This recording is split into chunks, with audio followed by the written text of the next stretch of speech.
That's ethos.com/play. Paid spokesperson. Time spent on application may vary. Online health questions required.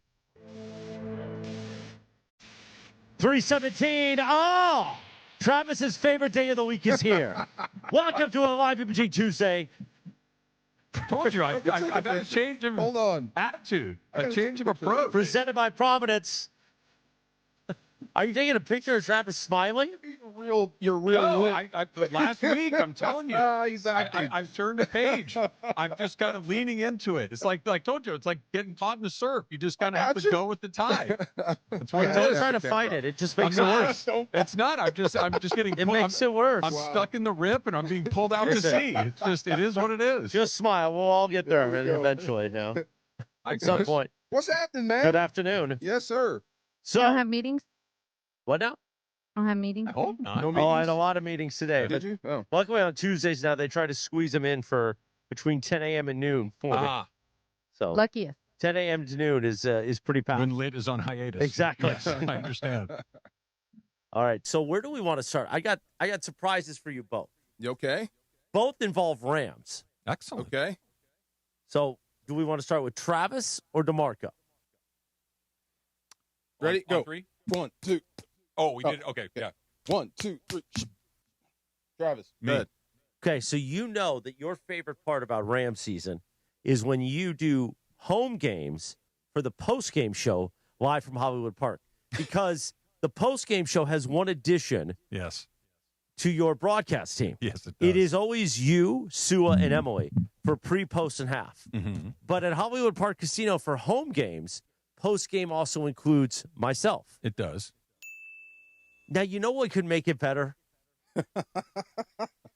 Oh, wow. If post-games on away games, when you broadcast from here, also had that same element. Well, kudos to the sales team, because starting this season, for week 1, Thursday night against us in Australia, or Friday night for us. Guess what? What? You and me, we're spending all 17 weeks together. Post-game show. Hell yeah. How you like that, Trev? How you feel about that? You know that tide thing I was talking about? Yes. I feel like I just got pulled under. Oh, my God. And you know, Rip, Yeah. I don't know if you have the drop ready, DeAndre, but now that Sue and I are Wild Fork brothers, If you love having fresh wild meat in your mouth, Oh, my shop God. Wild Fork. What Too has much, happened to Sua. Sua? Too much, What has Sua. happened to Sua? Sua went Sua too has gone all the way on the What defense. has happened? You have When we did a corrupted him. live show from Wild Fork a couple Yes. weeks ago, he was even making me blush. I heard. Oh, my gosh. If you That's love hard having to do. fresh wild meat in your mouth, Oh, Sua. That's hard to do. Make you blush? Travis, this is, Travis. and Travis, and by the way, it's going to look like this on Sundays after the game. Are you Sua thinking? right there, Yeah. Travis right there, Emily in there, me right here. Oh, You're it's going to be just the beautiful. sidekick here. Yeah, exactly. What do you think, Costco? Yeah, we'll get Big Al in there too. Trav, you look so stoked. Welcome to Costco. I don't have much to say about it. Oh, my I God. mean, I can't. You mean you weren't consulted? No? That's funny, D. Very funny, Marco. Listen, it's not my sales department likes to sell Chris Morales. What can I do? Hang in there. Yeah. Okay, what's my bad news or good news? Well, it's actually kind of a weird thing. Yeah. So you and I we hosted Chalk Talk Yes. last season. And Chalk Talk is a partner event that we do at training camp where we invite the partners. And last year it was you, me, and Les It was a Snead. blast. And that's when I gave Les the 13-4. He got into it. He played with the bits. Yeah. Well, this year we found out Sunday morning from the great Jory Hirsch. She sent an email to a few of us and said, hey, Les is, well, no, he said Coach is in. Coach is in. Okay. So when they had Coach first McVay talked is about in. that, Oh. it was supposed to be McVay Les, and I went, oh. But I quickly went, uh-oh, this could be going the wrong way for me. So I replied back quickly on Sunday morning and went, is Les still in? And Jory said, no, Les is out. Coach is in. All right. In which I sat there and I contemplated things while sipping my morning coffee. Sunday morning, I was watching the bunny because Stephanie was out of town. So it was just me and Otis the bunny. You're a bunny dad. I'm a bun dad. And I contemplated, listen, Coach McVay at training camp could be, I don't know if he's going to be down with the bits Okay. like Les was. He's busy. He's busy. He's Super in a busy. different mindset. Yeah. You know, when we did a Chalk Talk a few years ago at HPC, Hollywood Park Casino, Cappy hosted it. Yeah. McVay had It was fun. he I had a remember that. That's little right. tequila in him. Yeah, He was yeah. feeling good. I thought, you know what? I'm going to do something for the good of the team here, for the good of the product, for the good of the station. Okay. I'm going to take myself out of this. Wow. I'll open it. I'll MC it. But you know what? Kaplan should do it. Oh, my gosh. Okay. Yeah. So tomorrow, you, Cappy, and McVay. That'd be cool. Where are you out of it, though? I'm going to be there. I just think. You don't think the I don't know if McVay will play? what do you think? Do you think the shtick would play with McVay? I think your read on the environment and the time of year is right. That's my thing. Yeah. It's like if I go, hey, coach, last year I told Wes 14-3. This year I'm 13-4. All right, I appreciate that. We're going to play three-dimensional football. All right. Well, what did Les give you after 13 Remember, he said, well, you're a very positive young man. We all laughed, but I did the whole bit about, Les, I almost died. We had some fun last year. I think you could have given that to the coach. So he everybody's understands. pushing He's back. just going to power through it, though. A lot of Yeah, people yeah. have been pushing back on me, like, no, you should have done it. He would have been fun with it. And I went, I will have plenty of opportunities to interview Coach McVay Okay. as long as, I don't die again. I don't think 323. Is Cap going to keep it corporate or? Yeah, he's going to be corporate. Cap. Oh, okay. but you're Cap. there. You're there to Yeah. have some fun. Okay. The football side. I'll still be there. Okay. Just I'm making sure. going to open it up. That's good. But I thought I would do something for the good of, Interesting. All right. Yeah. I can't wait to talk to him too. Funny, we had that convo about the LA Rams, and it's a shame that this team is on such a run that Matthew Stafford isn't really the face of the franchise. You know what I mean? Like, you've got a generational quarterback going to the Hall of Fame. He just won the MVP, and how was it? You talking to It's awesome. It was amazing. yeah. But when It was amazing. It really, truly but when you was. close I your loved it. eyes Listen, and think of the logo, just like Yeah. just so you know, just understand. Don't think that you didn't get anything out of this. I know you're already overjoyed about having me every week for postgame. I'm still processing that. But you Yeah, also I'm got not ready to talk about you that also yet. got Stafford. No other show other shows didn't get Stafford. We made sure that Travis would get I Stafford. appreciate that. That was It was was- planned. is that helping? I really deeply enjoyed it yesterday. Because you would have I been really sad did. if tomorrow Mason and Andy got Stafford and not you.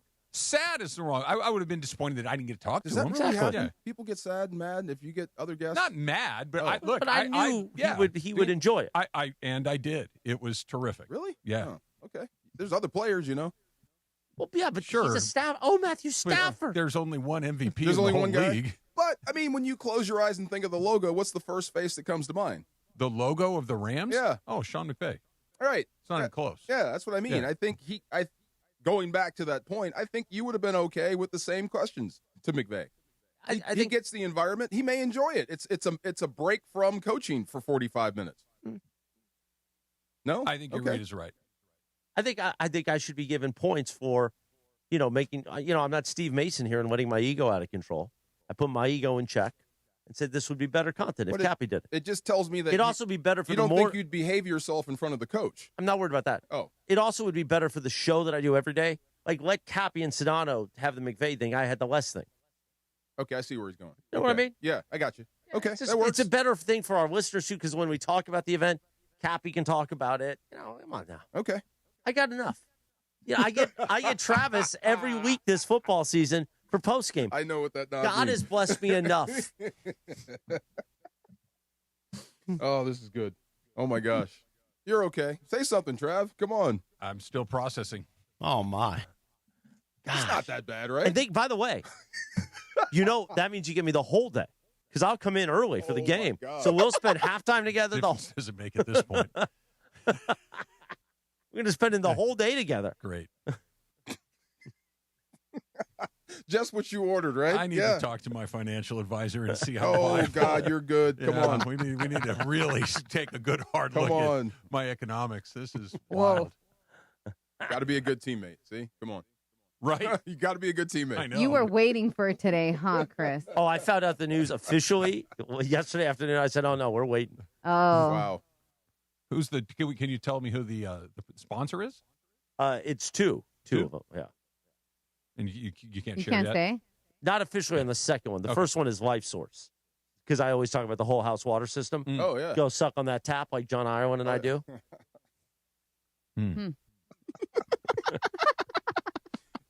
Matter of fact, you're right. Good choice. Let Cap do it. Well, that's what I'm saying. Like Cap is also Morales-y. Like he is, but he knows how to be. He's a place kicker. He gets it. Yeah. You know? Because he can get really in the weeds. You know, I'm going to be more like Les and I are more. You know. Yeah, I got you. And Les is relaxed at camp. What He doesn't I'm have to saying go is back to practice. You could go there with Sean, but I think I agree with Travis. Your instincts are right. But you could go there with the coach. He'd have fun with you. You should tell him what your prediction's going to be. You should have. You should have like told him right to his face. I think you guys are. Coach? What'd you predict this year? 13-4 this year. Same as last year. No, last year was 14-3. Oh, okay. Hey, you should tell him that. Well, I'll probably mention that in my opening. Be a great response. Yeah. We'll see. You know. Do you freestyle the opener, or will you prepare something? It's gonna be like 35 seconds. Yeah. Okay. Yeah, you know. This is so good. It's so good how Travis is responding to the earlier news. The heat coming off that side of the room right now. We have fun when we do the post game for home games. Woo. At HPC. We do have fun. That's okay. Kind of true. He has fun. He has fun. He has a lot of fun. It's you really want to know what it's Oh, no. what it is. Yeah. Like the Hollywood Park component of it does not really bother me because it's a big space. Yeah. You are out amongst the people doing the things that you do, Right. which is fine. But this is a relatively small room that It's just like Tuesdays every Sunday. I mean, exactly. Exactly. That's why he's not It's a much smaller space. I'll order prime pizza for us a couple times. There you go. That'd be Wine with nice. Food. Yeah, I don't know. It'd be good. Hopefully every Sunday is going to be fun. And Thursdays and Mondays and Wednesdays. Yeah, and everything else. They have 7 games in a non-traditional spot. 7 games that aren't at either 10 a.m. or 1 p.m. Guaranteed to be Well, fun. we were going to do this anyway because that's going to be at HPC. We're going to bring in Thanksgiving together. Me and Sue are going to share the We're on turkey that leg. Wednesday game. Yeah. And yeah. Christmas night. How does it not get better than you and me together Christmas night? I think I usually get the flu right around then. Christmas. can't. Did you ever think that you would spend Christmas night with me in this studio? Only in my nightmare. You and me, Christmas. I'm bringing the mistletoe, Jack. Oh, no. I goodness. have one, but no, I'm not going to do that to you, Trav. Don't worry about it. But you had to start with I have one. Yeah. Yeah, great. Rams training camp is back, as you know.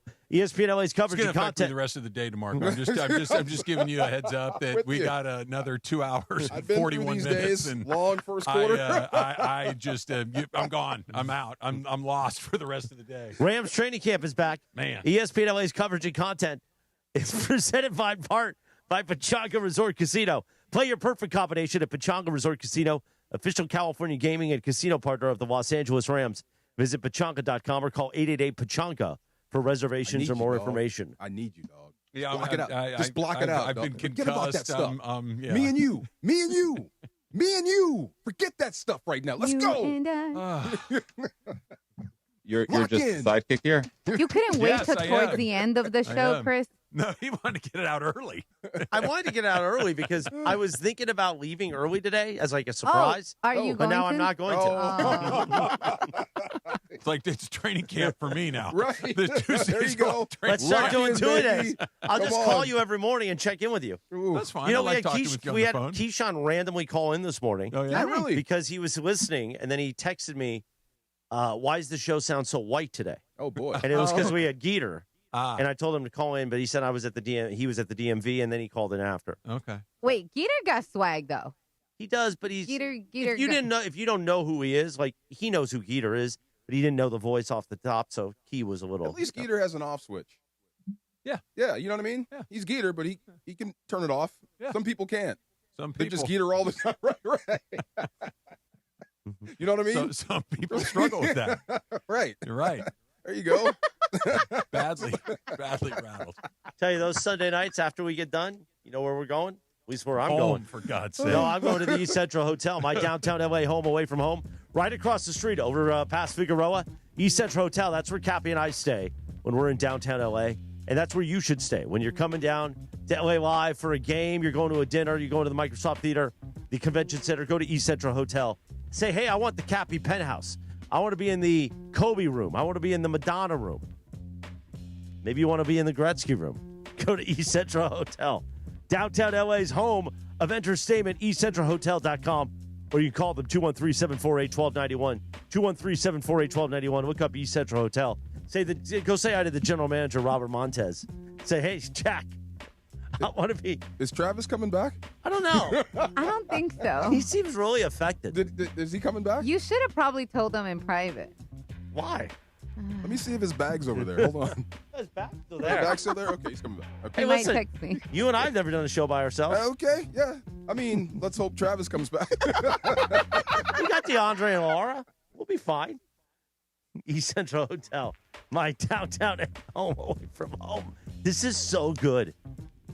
You like this? Yeah. You got him. You Look did at get you. him. You got him. Wow. DeAndre, make sure he comes back, man. More of the DeMarco and Travis Afternoon Show on a live imaging Tuesday presented by Providence next. Mornings in LA start with Sedano and Cap. Yeah, my daughter yesterday, she came home and she brought in like this giant challah, and then she made challah French bread. toast. Weekdays starting at 7 a.m. on ESPN LA. Challah French toast. What's challah? Like it's not like challah. It's more like challah.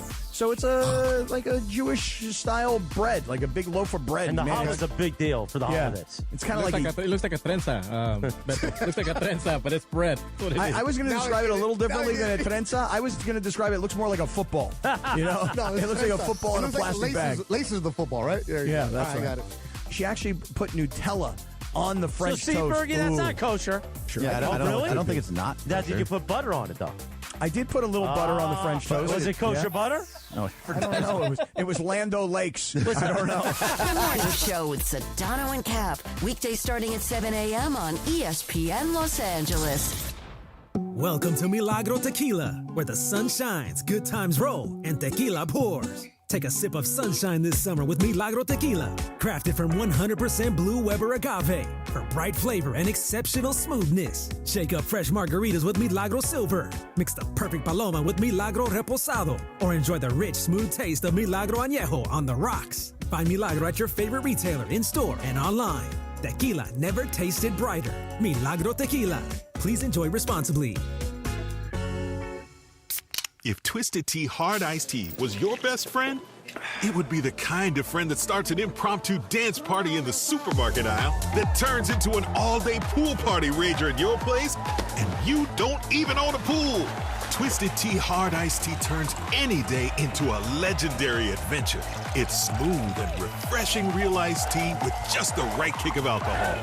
Twisted Tea Hard Iced Tea. Keep it twisted. Twisted Tea Brewing Company, Cincinnati, Ohio. Please drink responsibly. Shohei Ohtani's interpreter was fired today. Ippei Mitsuhara ran up gambling debts to a Southern California bookmaking operation.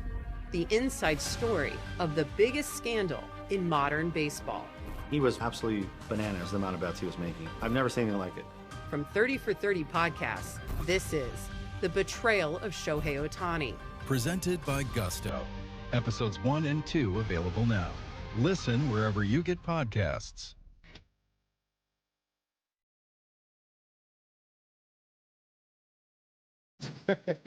Great choice. Mick Jagger, happy birthday, 82 yesterday. Still good. 3:35 on a live imaging Tuesday presented by Providence. Go to providence.org, especially if you're Travis and you're a little upset. They can help you with your mental health. Be sure to prioritize mental health. I always say Lexapro changed my life. Managing stress through mindfulness, hobbies, or physical activity isn't optional. It's a key part of overall well-being. Also, Providence always reminds you to check your blood pressure. Blood pressure might be a little elevated right now, Travis. Can we I just check had my his? blood pressure taken the other day, and What was it? 116/66. That's phenomenal. That's Yeah. beautiful. Yeah. Yeah, there you go. And you're not on meds, right? No. Like Cappy was really excited. He took his last week, and it was really. He went to the doctor, and he was a little worried about it, but he's on blood pressure meds. Yeah, no, I'm not on any. That's meds. phenomenal for not being on meds. Yeah. What was your heart rate? I don't. They didn't tell me. Oh, I okay. didn't look at the machine. She just showed me the. That's really See? good. Walking Yeah. every day. No, exercise. I'm as fit as I have ever been in my entire life, as far as like cardiovascular. What's health. the worst thing you eat? What's your guilty pleasure? I guess Alcohol.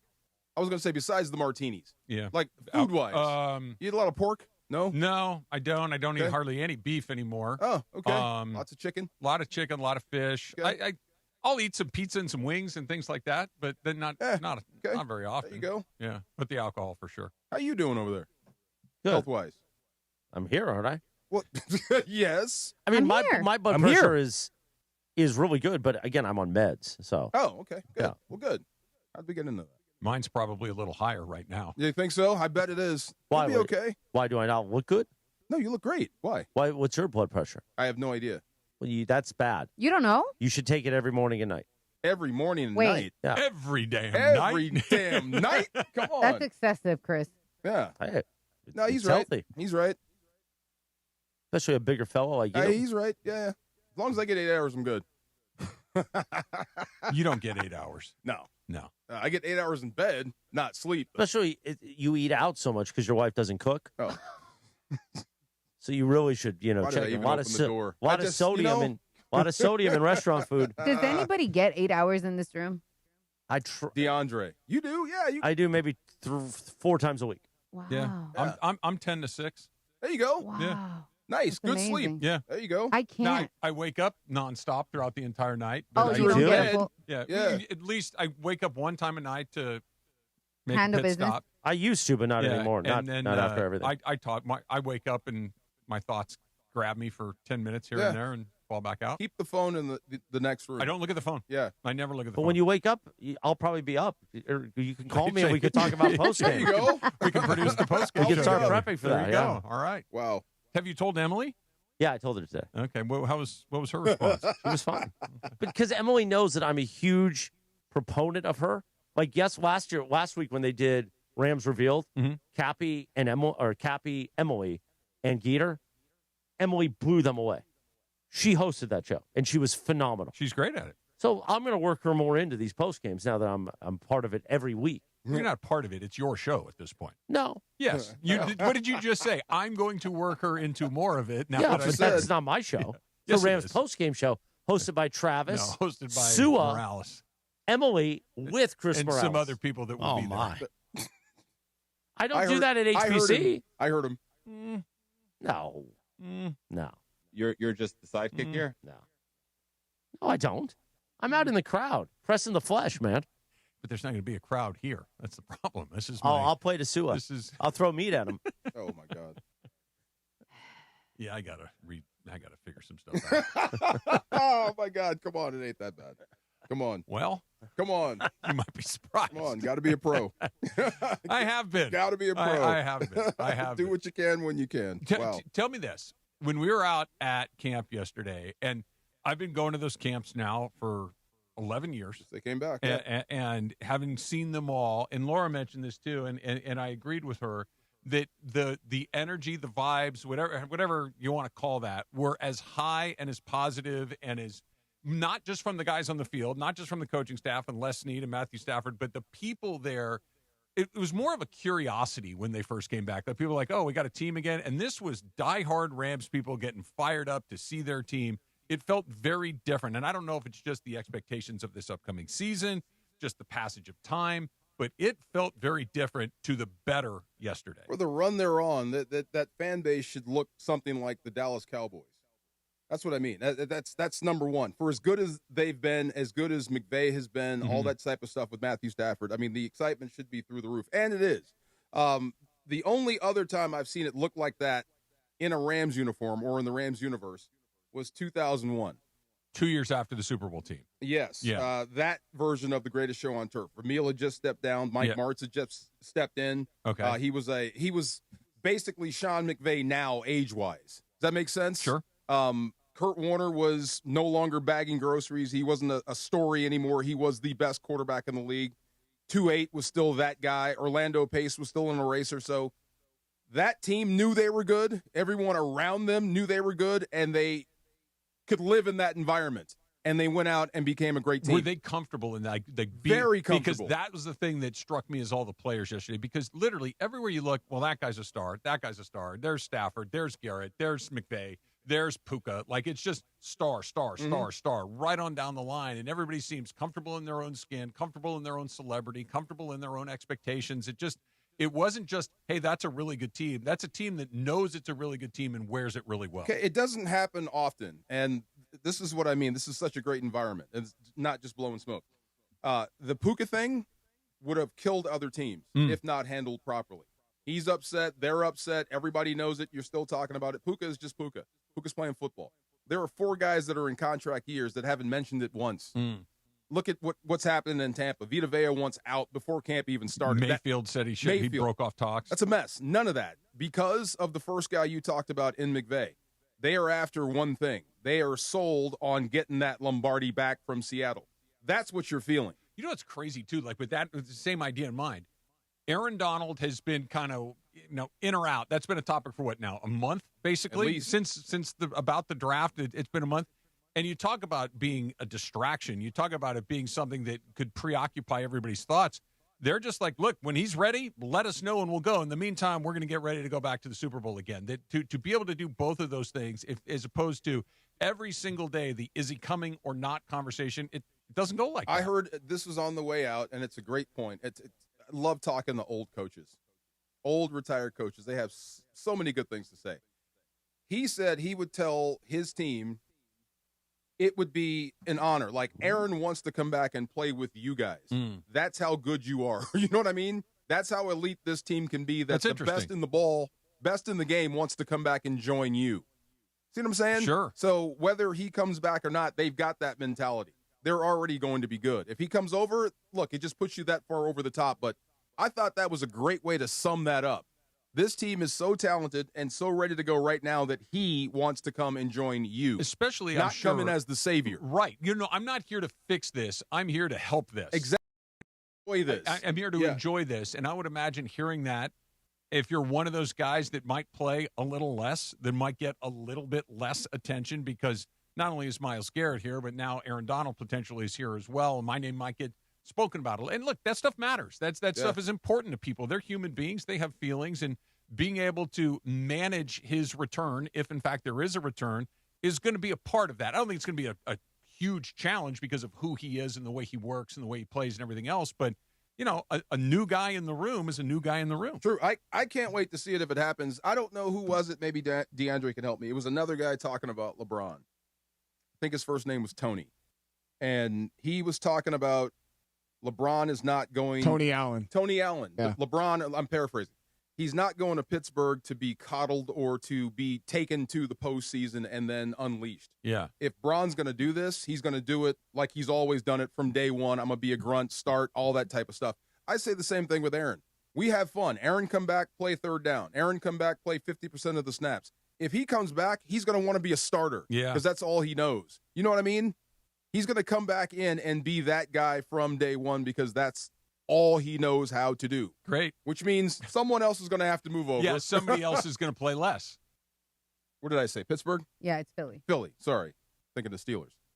Thank you for letting me go with that. Yeah. Thank you, Laura, for catching me. But yeah, I mean, somebody's going to have to slide over, but if you have to slide over, at least it's for the greatest player you've ever seen.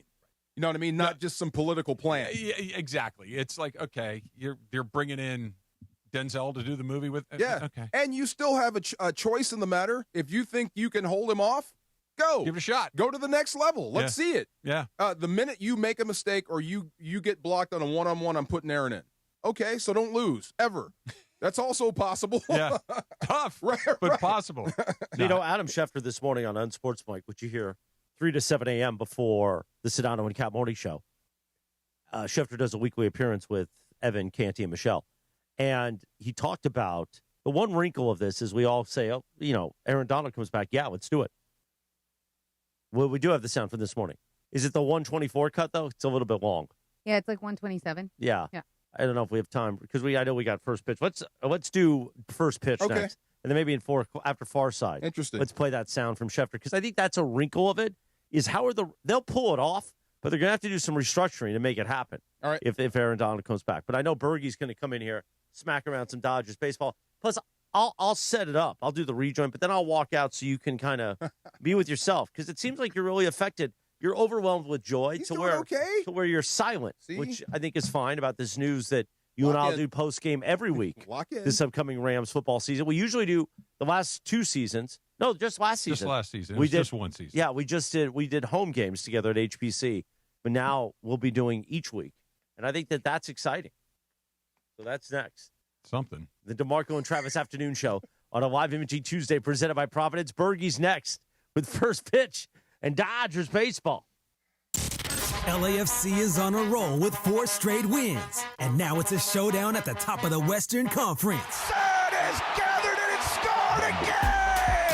Sun Heung-min and Denis Bouanga are both red hot, scoring in 3 straight matches as the Black and Gold take on the Vancouver Whitecaps, with both clubs tied at 33 points. Denis Bouanga is absolutely red hot. LAFC versus the Whitecaps. Coverage begins Saturday at 4 p.m. on the ESPN LA app. Why do we grill to order at Waba Grill? It's just better for you. Waba Grill. It's flavorful. Pick me up and never put me down. It's quality. It's fresh. It's spicy. Introducing our new Chili Crisp Dumplings. A spicy twist on a Waba favorite. Bold, crunchy, and tossed in fiery chili crisp. Get yours now, only at Waba Grill. It's for you.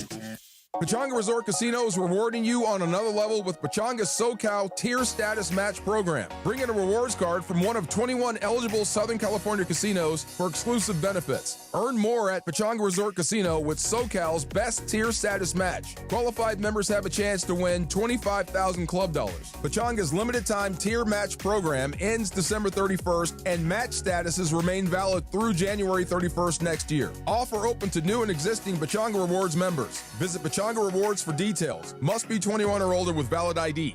Harry Douglas here to help you ignite your taste buds with Firework Freeze 5-Hour Energy Shots. Juicy cherry, citrus lime, and blue raspberry. It's that iconic freezer pop flavor, but with none of that guilty sugar aftermath. The perfect summer kick. It's delicious, portable, zero sugar energy shot bursting with flavor.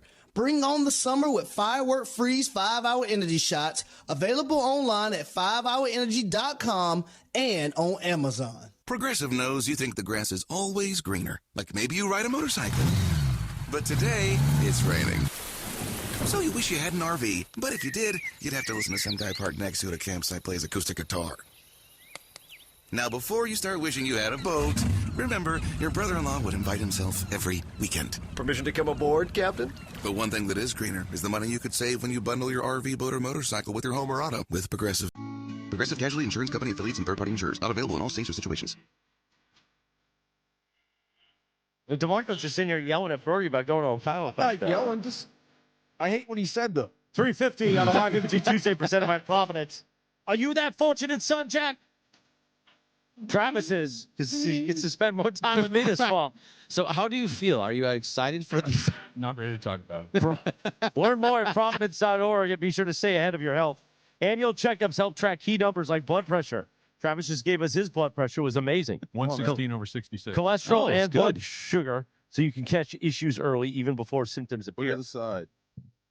So it's funny. I take in a printout of all my data because my blood pressure, when they take it in the office, is elevated because I get like anxiety about it. So I give them a whole book of it to prove to like, yeah, don't worry, guys. Because they look at it and they're like, wait a minute, you're on all these meds. I'm like, no, look at the last 3 months. Going into the hospital or the doctor's office is a stress-inducing situation for a lot of people. So you in particular, because you almost died. I don't know if you know 350. All right, it's time for First Pitch. Gregory Arthur Bergman hosts the Blue Review weekdays at 6:30 a.m. Him and Marcus Grant. Thanks to our friends at LAX. And then Bergie gets on and does 17 Dodger segments a day on this station. This one happens to be called First Pitch. That's right. That's right. This is the original. This is the OG. That's right. It is. We've been doing this for a couple of years now. A couple of years now, yeah, for sure. Yeah. All right, I have one for you. Should the Dodgers trade Teoscar Hernandez? So we talked about this morning. I'm glad that you brought this up. I think there's an argument to do it. I think there's a very good argument to do it. Yeah. So I mean, right-handed hitting is necessary all around the league. A premium around the league. Right. There's nobody. Like, people are talking about Alex Call as a big-time prospect because he's a right-handed hitter. Right. So he has been fine in the outfield. I mean, he hasn't been good. It's left field. It's left field. You can hide people out there. Yeah. But he's been very bad as a hitter, and it has been for quite some time now. I know he's hurt, and he just came back for the most part. But he's also done a lot of good things in the postseason. He absolutely has. And he's a great culture guy. Yep. He's a great The clubhouse, teammate. Pajes and him are their mentor. Who's going to throw the sunflower seeds? Yeah. They'll figure that'll go away, right? They'll that would figure go away. that part out. No, I think it's a really interesting thing. It is. And you put in one of the number one reasons is I think you could actually move him if you wanted to. Yep. I think someone we would take a shot at it. He's got one more year in his deal. It's movable, too. He's a relatively expensive player, not like at the top of the line, but getting out of this business now is an interesting one because what is the one position that the Dodgers have a glut of in the minor leagues? The outfield. All over the place. They've got a ton of outfielders. Who is a guy that's coming back from the IL that has typically spent a lot of time in left field in the postseason? Kike Hernandez. Yep. Now, right now, there really isn't an obvious spot to put him. He's not going to play right field. He's not going to play center field. Your infield is pretty much locked in with Tommy Edman playing at second base as often as he is. So you're going to want to find a place to put Kike on the field. Left field is really the only movable piece. You could get out of it. You get younger. Let's say whether it's Tibbs, whether it's Zaire Hope, whether it's any of these Ryan Ward, whoever. Josue de Paula. Whoever it is. Did you say Feng Shui de Paula? Josue de Paula. I thought you said Feng Shui de Paula. Like, come on, parents. Those are two different things. You know? Yeah. But it checks a lot of boxes. And the reason not to do it is he's a great clubhouse guy. Yep. He's a very good culture guy. Yep. He's popular, and he's got postseason experience, out of his years. He's not hitting much this year. He has not. He also swings wildly at a lot of pitches. It's outside, it's down low, it's high. He's not a very patient hitter, which is it's a big thing for the Dodgers. But when he's hot, he goes. 2 years ago, absolutely. 2 years ago, he was by far my favorite Dodger on this team, and that's over Shohei and Mookie and Freddie and all those guys.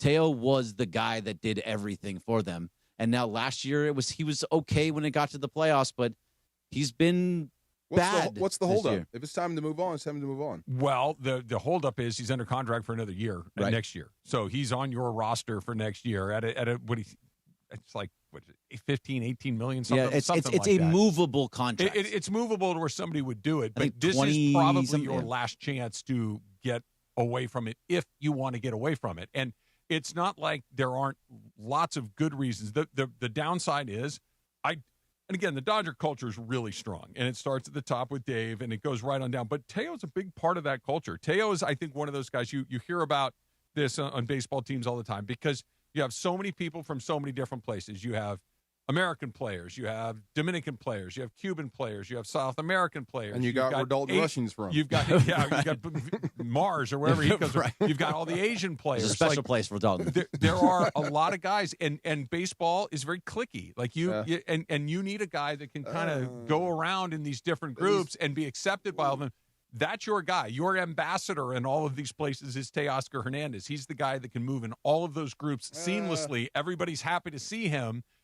And removing him is probably not something I'm dying to do. But if somebody calls me, and we wouldn't even it needs to be the right deal. But the right deal is something that they get to call the shot on, right? Like they're operating from a position of strength. It's not like they're looking to dump him because they just got to get out of the business. It's knock my socks off with something, and I'll take him, and him, or him and him. They have high hand in this. Again, they might get some decent return for a player like Call. No, because of the right-handed hitting portion of it. But as you're talking about the guy in the clubhouse, there's three guys in that clubhouse that really can do that. It's Muncy, it's Rojas, and it's Teo. Yep. And really, those are the three guys that can do that. Muncy speaks Spanish? I bet you he speaks baseball Spanish. Okay. Right. Enough. But Muncy is highly thought of in that clubhouse. He is a leader within that Steven clubhouse. Nelson told us that when he was on the other day. Remember when he's like him and Rojas are the two guys that are the vocal leaders of this team. Like when they speak up, everybody listens. And that includes Shohei and Mookie and Freddie and guys that have made guys in this league. Well, Mookie, I mean, he's been talking to Rojas for years now. Like Rojas and him, that's been one of his main mentors in this clubhouse overall, and to make him into the shortstop that he is right now. So, I mean, moving Teo, it's like you're saying, I don't want to move him because I love Teo. Me too. But if you get something good for it, if it makes you better and gets you closer to winning a World Series this year, flexibility sooner than later. Yeah. Like it opens up that left field spot because the Dodgers are Max Muncy's going to be back next year. Will Smith and Dalton Rushing are going to be behind the plate. Kyle Tucker's going to be in right field. Kyle Tucker's going to be in right field. Andy Pajes, unless something really bizarre happens, is going to be your center fielder. Tommy Edman's going to be on the field every day. Yep. Mookie, but that's the only spot that you really have to play with. I mean, Muncy, what he's on a 1-year deal. I can't imagine you 35 don't home runs again. He's right. coming back. Yeah, he's gonna come back. Yeah. So there's nothing. There is. I mean, you're not moving Will Smith. So everything is anybody that's in that minor league system that feels like they're right there, right on the cusp, and that they should be a major league player. They're not going to. Well, who keeps the team loose? If not Teo, then who? He's Kike? one of them.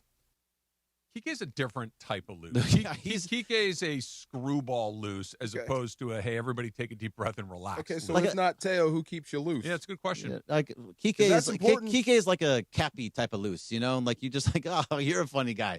Like it's that kind of thing. You know, the president or the judge in the kangaroo court. Somebody's got to be that guy. Yeah, for sure. Yeah, for sure. Does anybody ever knock on your door and ask to buy your house? Has that ever happened to you? No.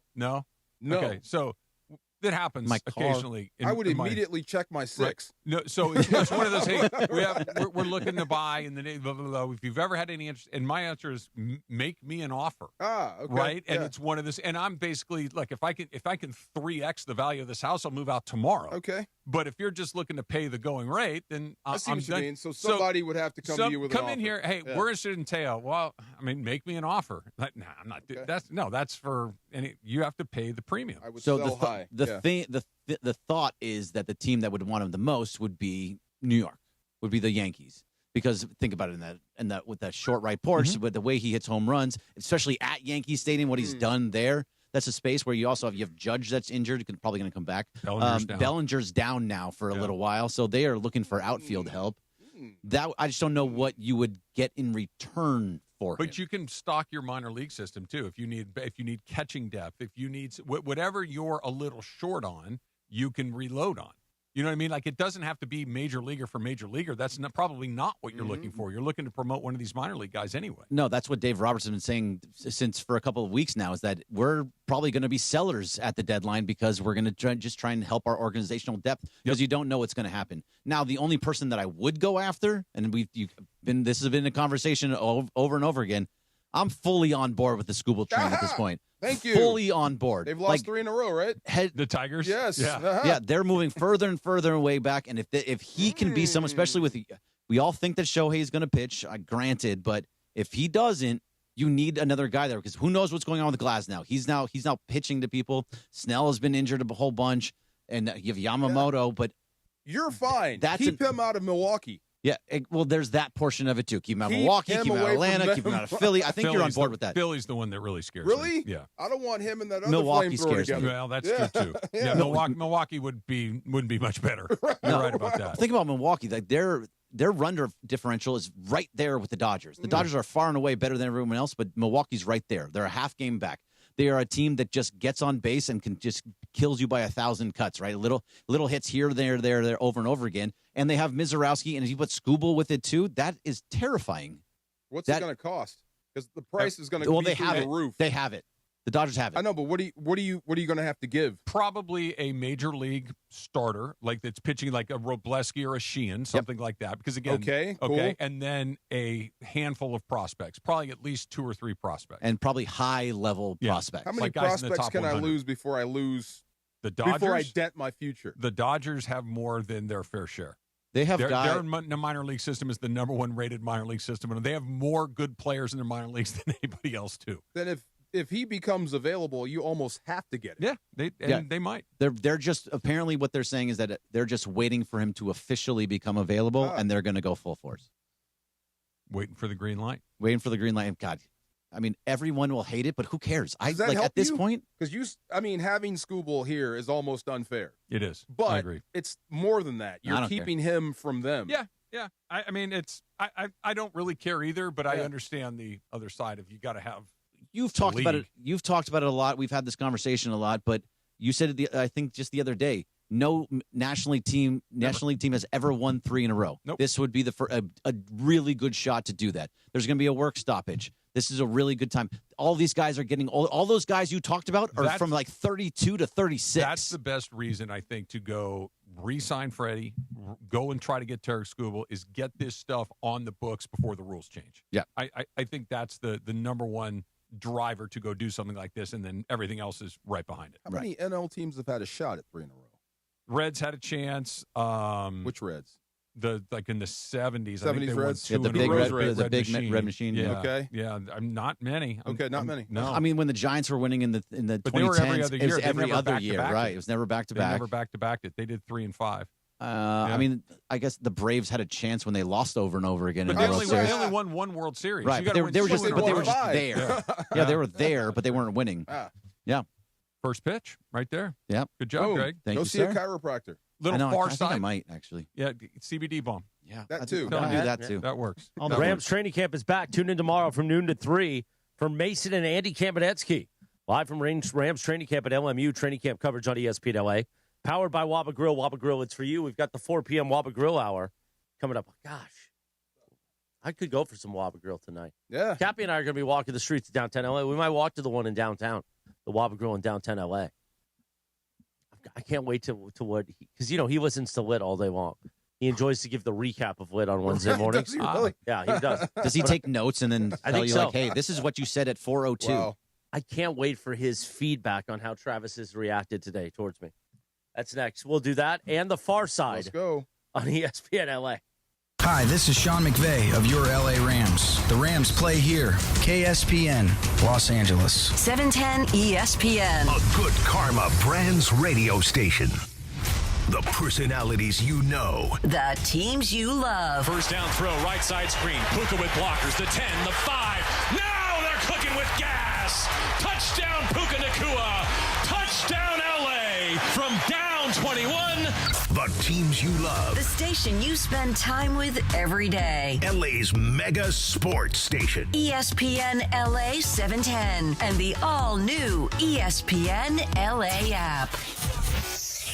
Here in Los Angeles, our city water is loaded with chlorine and chemicals. That's why I got LifeSource Whole House Water System. It cleans and conditions water from every tap for healthier water with no salt and no regular maintenance. No more harsh, skin-irritating city water. Upgrade your water and your life with LifeSource. I did, and I'm never going back. LifeSource has been doing it for decades. Read the reviews. Call the LifeSource California factory today at 800-WATER-99 or visit LifeSourceWater.com. LifeSource Water, it's not just better, it's essential. LifeSource, taste and feel the difference. Warranty limitations apply. I've been in LA a long time, and when somebody asks me who to call after an accident, my answer is simple. Call attorney Big Al. That's my guy and my MVP for accident attorneys. Big Al's been helping people across California for over 15 years. And as an LA native and a huge sports fan, oh my God, can that guy go on hockey? Oh, he understands this community. If you're hurt in a car, truck, motorcycle, Uber, or Lyft accident, even if you're hit while walking or biking, you don't have to figure all this out on your own. I always tell people, call Big Al before you call the insurance company. He and his team will help guide you through the process,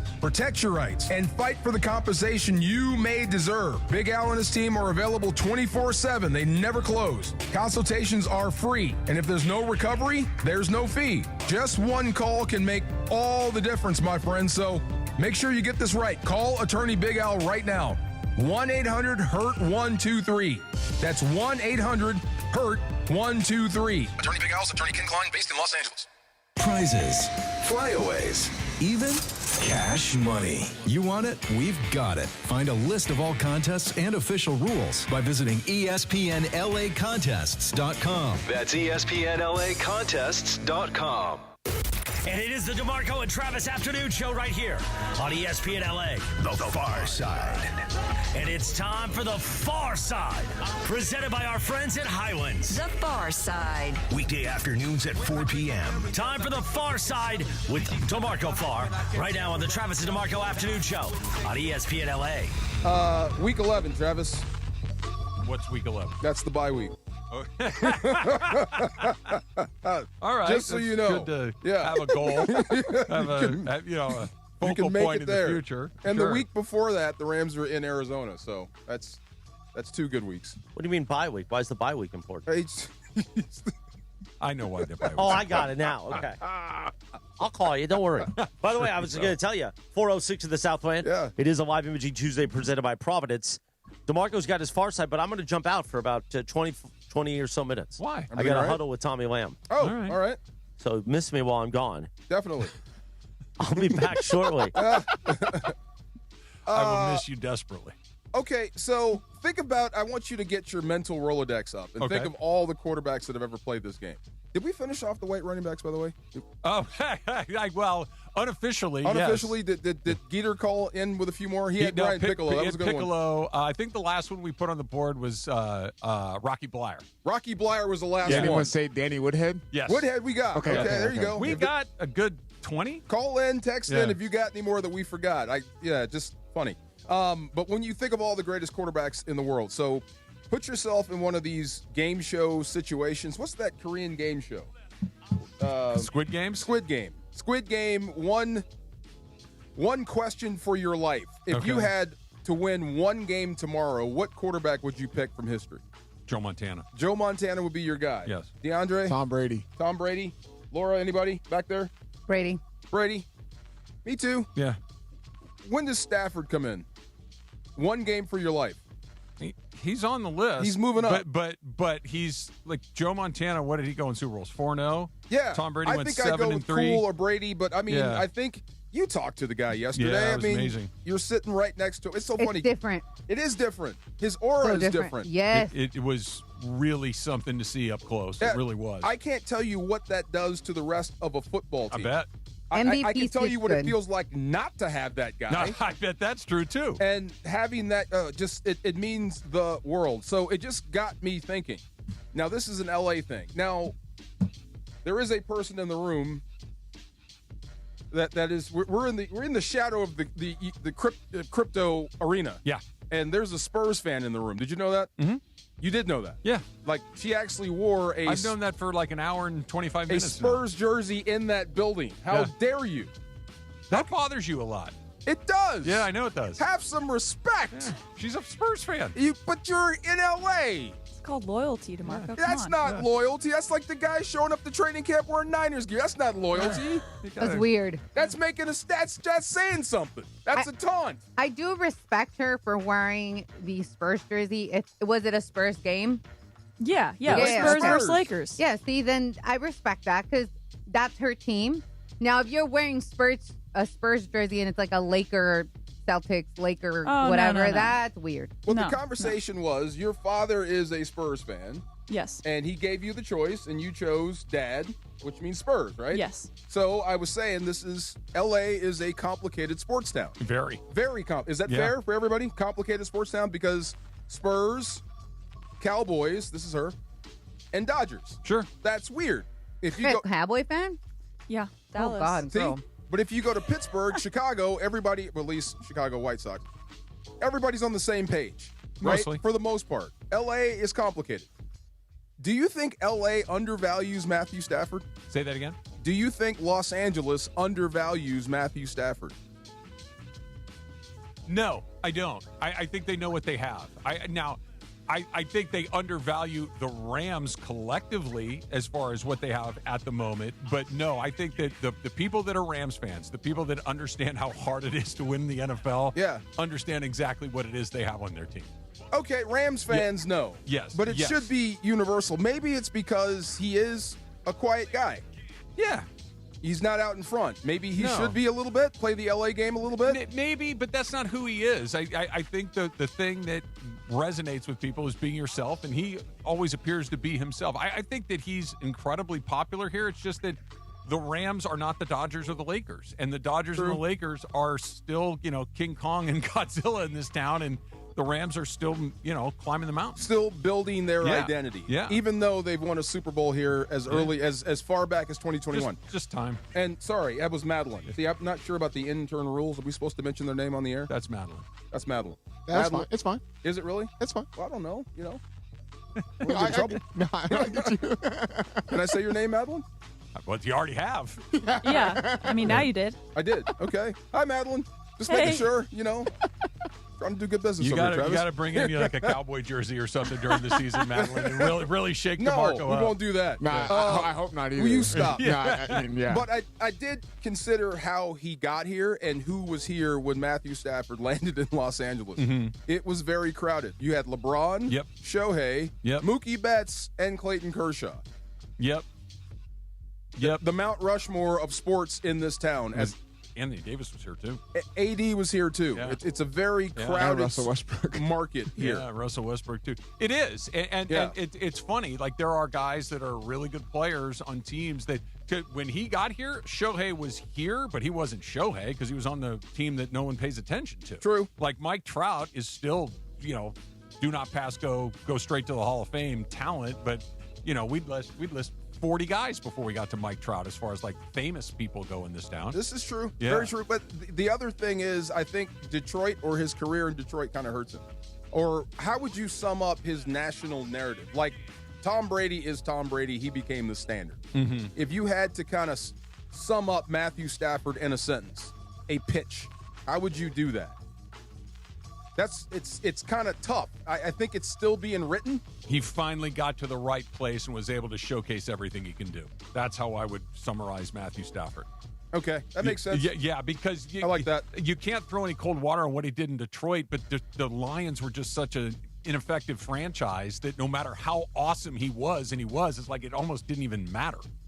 I see him on a different level, I guess. I think he belongs in the sports hierarchy in Los Angeles. Sure. It's a shame that he's got to do it one more time to kind of crack it. Yeah. You know what I mean? Yeah, I don't even think it's a him thing. I think it's a team thing. I think it's a time thing. I think it's just, the other thing, going back to Madeline too, this is a place that people come from other places. This is true. And they bring their allegiances with them, right? And it's not as easy as just, I live here now. Now, they may adopt them over time, but, Trudell's a great example of this. Trudell's been here 20 years, and he still roots for the Vikings. This is true. And it's just that stuff doesn't change. Like, not a lot of people move from Los Angeles to Minnesota or Los Angeles to San Antonio. I mean, there's some, but not a on lot, purpose. right? But everybody comes here, so they're going to bring their stuff with them, and they're not just going to be like, okay, I root for this. And the Rams are doing everything they can. Like you've said, they've been so good, but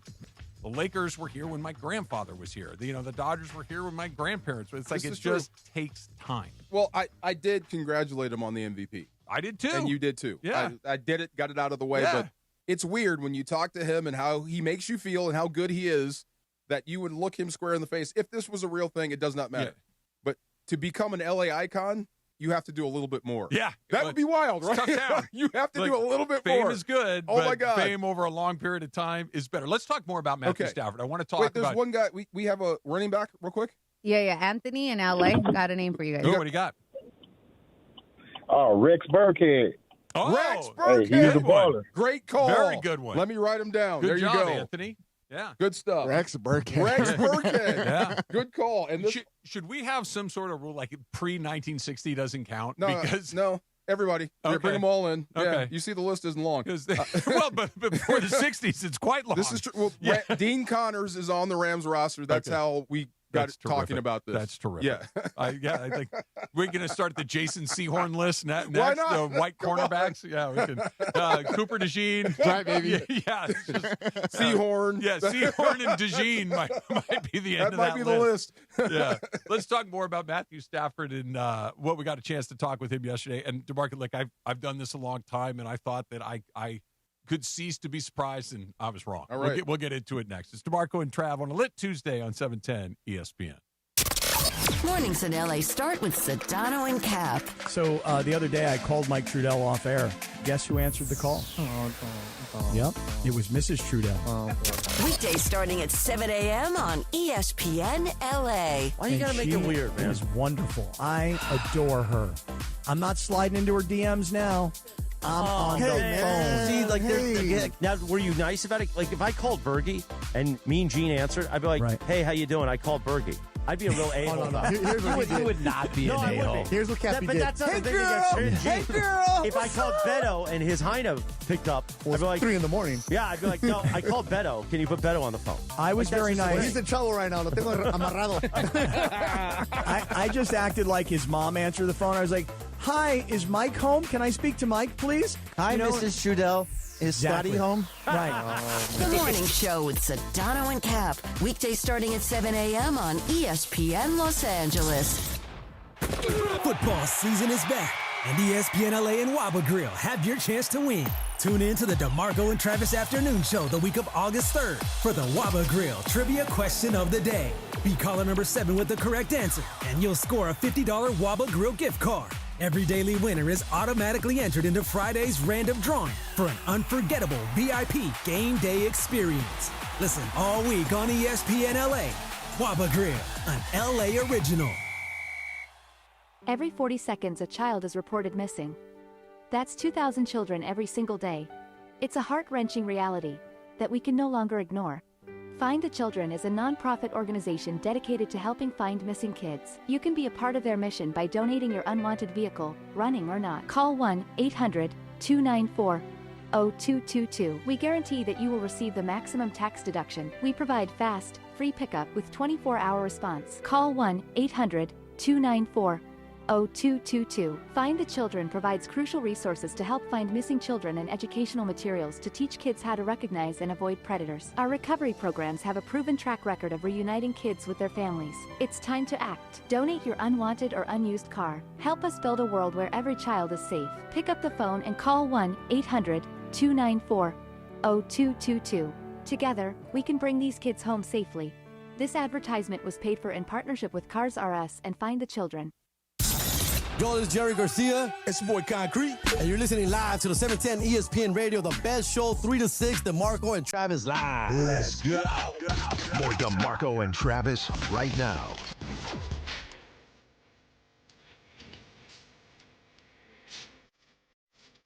Go ahead. Go ahead. I'm just saying he's on the Costco website. Wanted to know what my options are. He's looking up hiring practices of Costco. Oh my God. The hourly's not half bad. You know what, Come with Travis? benefits. You're not wrong. I know. You think I'm kidding? Trust me.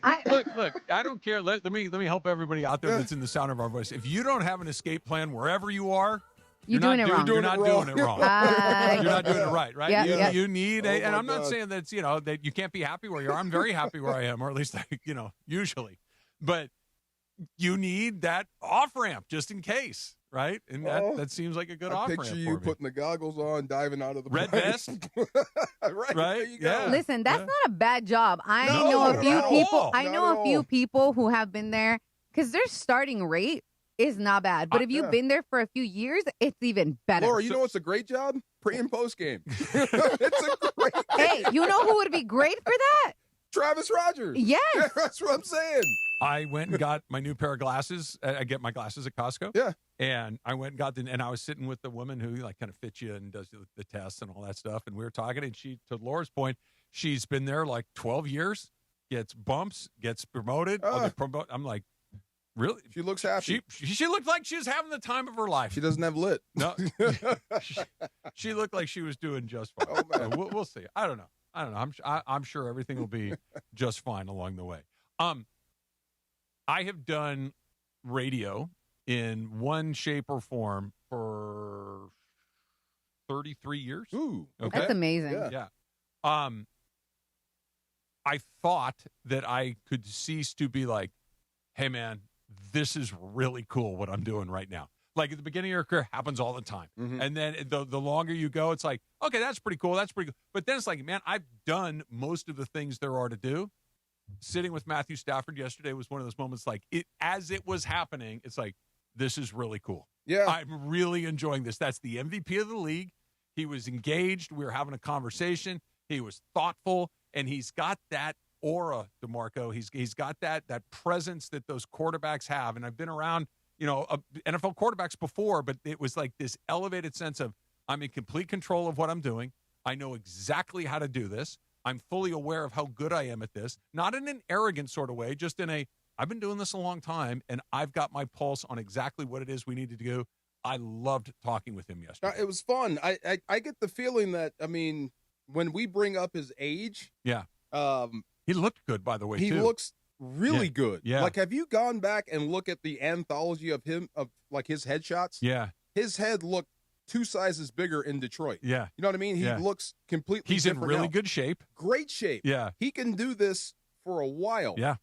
And why would you stop if you're him? Look, I've been singing this song for a long time. Like, do not get the franchise quarterback out of the building unless you have no other options. Okay, are you willing to start over at receiver? Yes. Yes, really? Because I think that the receiver, a good receiver, I can work with.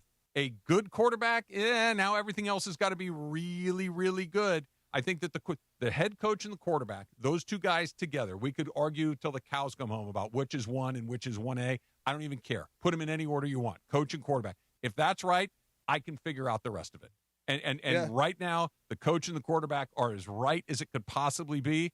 Ride that thing out as long as you can. If that means that you got to maybe move on from a wide receiver, you got to cut a corner on defense. Not just a wide receiver, the wide receiver, because the next most prohibitive contract in the National Football League is wide receiver. Yeah.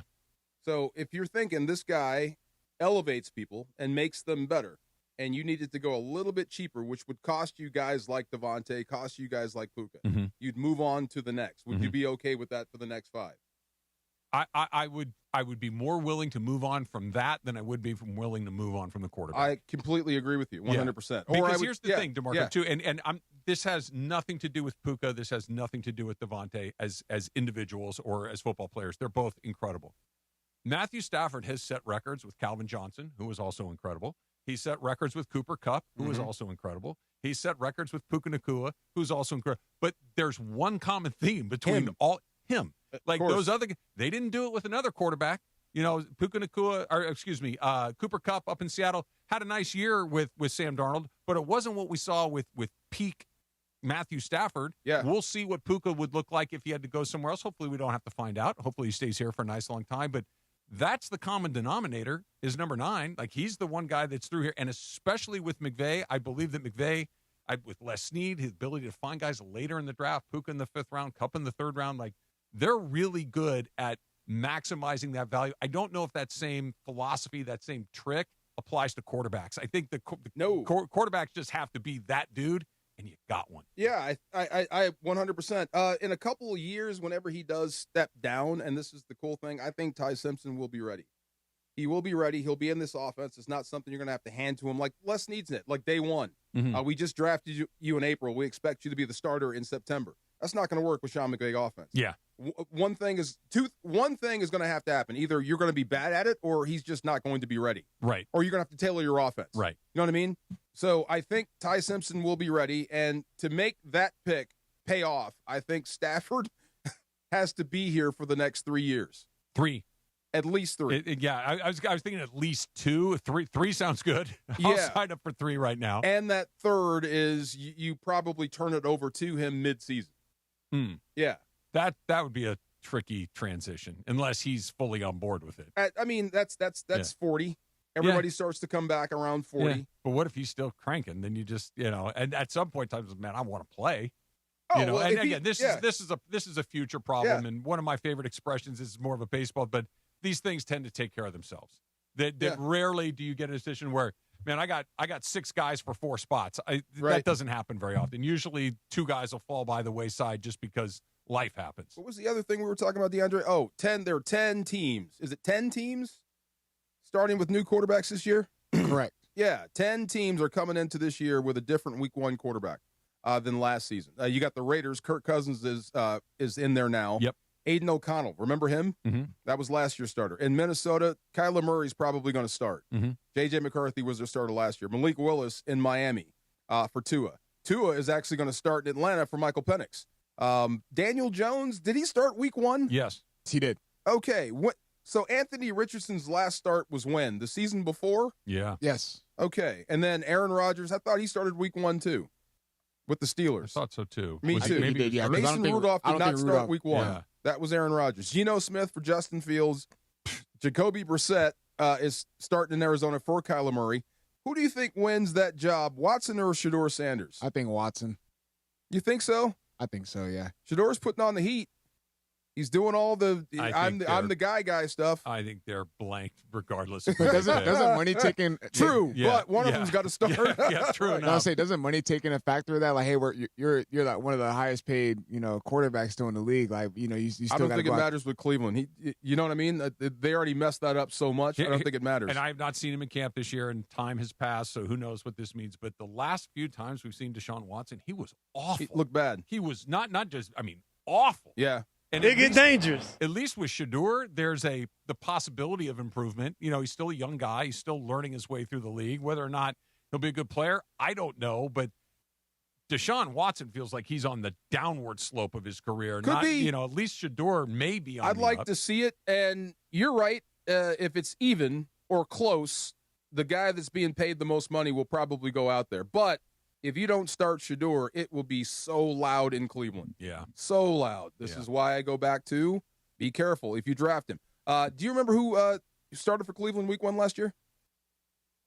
Was it not Flacco came in? It was. Was it Flacco? Joe Flacco. Yeah. And then Cam Ward was day 1 starter. Correct. Yeah, day 1 starter. Will Levis did he start season before? It was 2 years. 2 years ago. It was Cam He was Ward's the rookie mayo year. and the coffee guy, Yes. right? Yeah, there you go. Okay. I think Gino was a Raiders starting quarterback last year. Right. Yeah. It wasn't Aiden O'Connell. Yeah. It was Gino. Week 1, Gino started? It was Gino. Let me scratch that again. Yeah. There you go. Okay. Well, anyway, you don't want to be on that list. Yeah, Gino will be the starter for a third team for the third year in a row. But that's the other point about Ty Simpson, why I think he's going to be ready, why this move, why ultimately will turn out to be smart.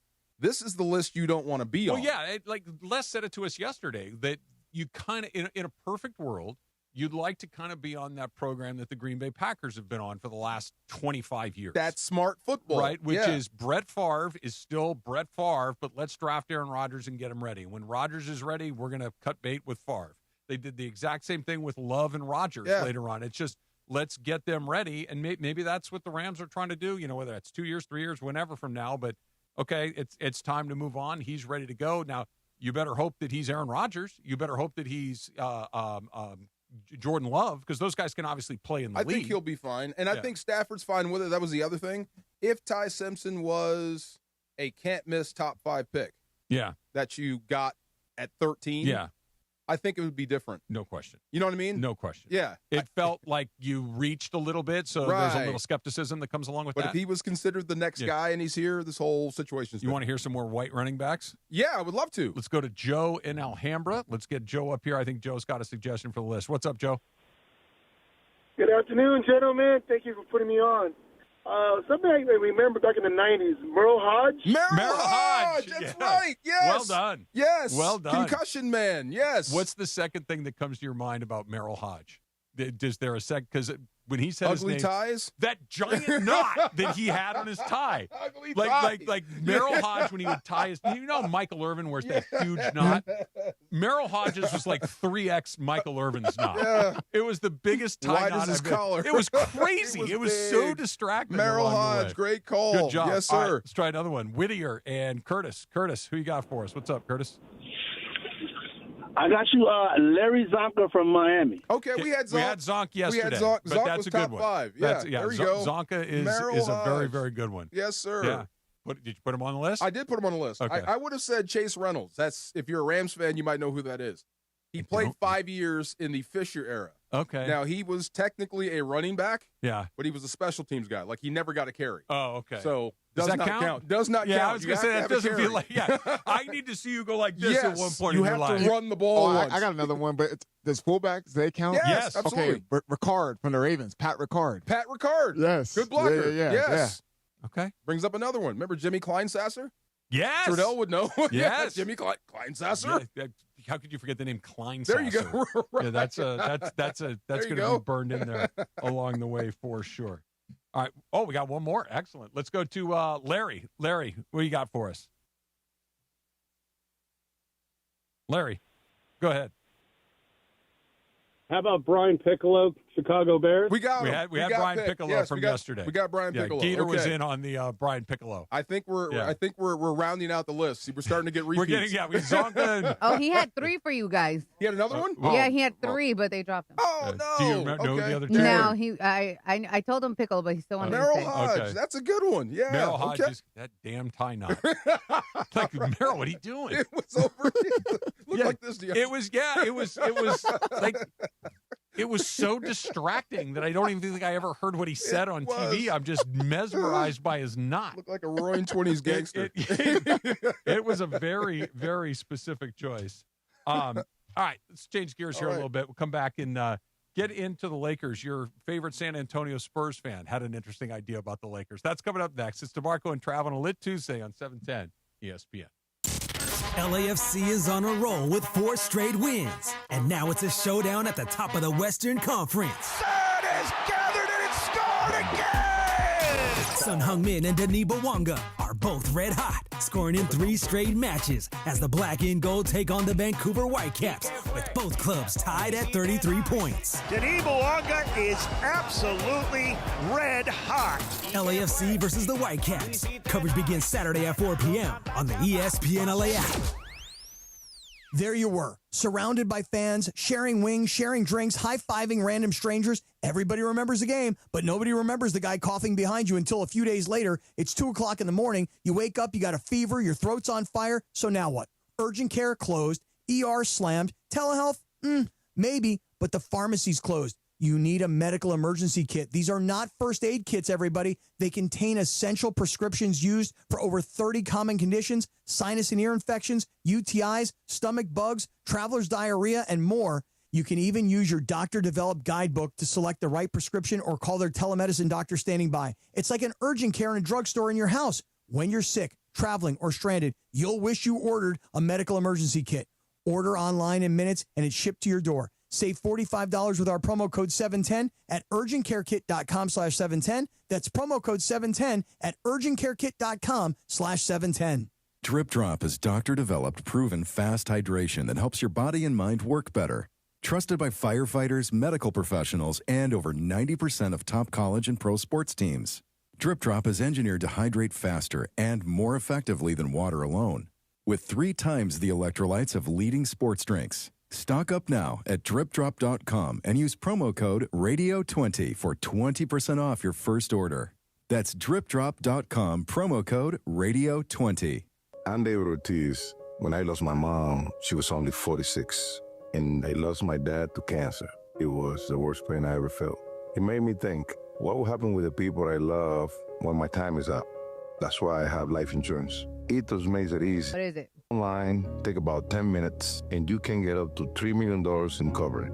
Get your free quote at ethos.com/game. That's ethos.com/game. Paid testimonial. Time spent on application may vary. Online health questions required. You never know what you're going to get when you wake up with Sedano and Cap. Did you wind up buying any of those really nice fresh chicharrones you sent me the pictures No, of? so I don't get the chicharrones. I'm not a huge chicharrones guy, but they have them right next to the carnitas, and that's what I get. The carnitas, yeah. All right. One day you'll have to come down. We'll put one of those carnitas or those chicharrones right in your mouth. Fresh, too.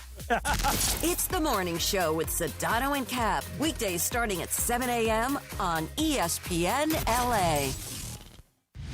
The personalities you know. The teams you love. Lakers are going to run some clock. Here's Smart with a 5-point lead. LeBron down the middle. Slam dunk. That could do it. The teams you love. The station you spend time with every day. LA's mega sports station. ESPN LA 710 and the all-new ESPN LA app. This is going to be fun. I like this. It's DeMarco Farr and Travis Rogers. Isn't it cool? It's so good. Afternoons with DeMarco and Travis rolls on. Hey. Why are you laughing? Back to the guys. This is cold. Matt Forte does not count.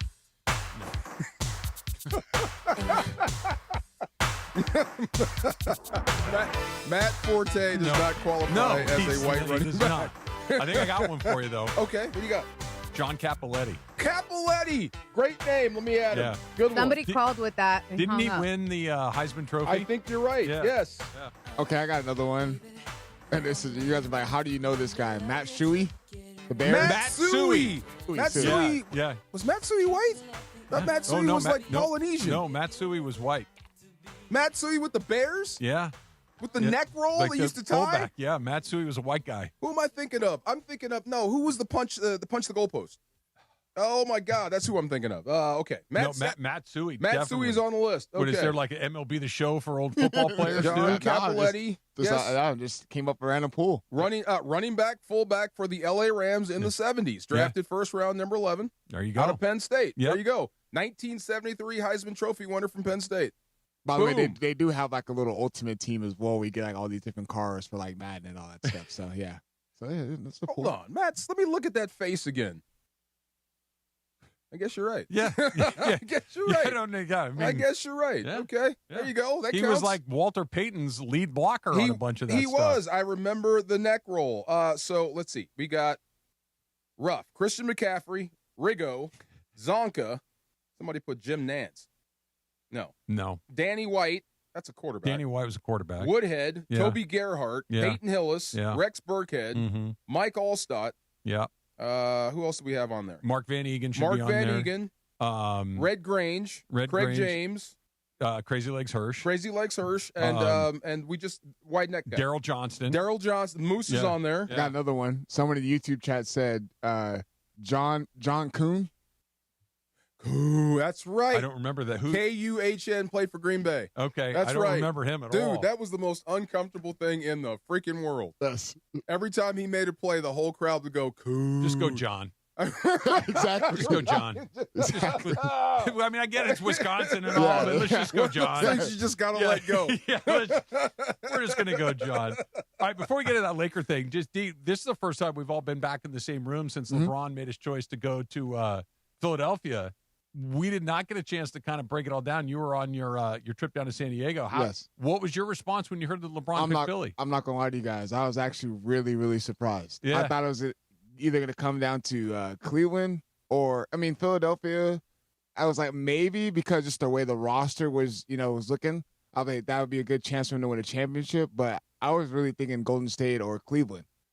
Or Miami. Miami was another one, too. But seeing him sign with Philadelphia, and I honestly take all the noise aside as far as, like, he's looking for happiness and all that stuff. Come on, man. Clearly not. Clearly he's looking to win. Well, he's going to live in New York. Yeah. And commute to Philly. That sounds pretty fun to me. It is, but that it would be one thing if he were doing that and the team was just mediocre. That's a really good team. Yeah.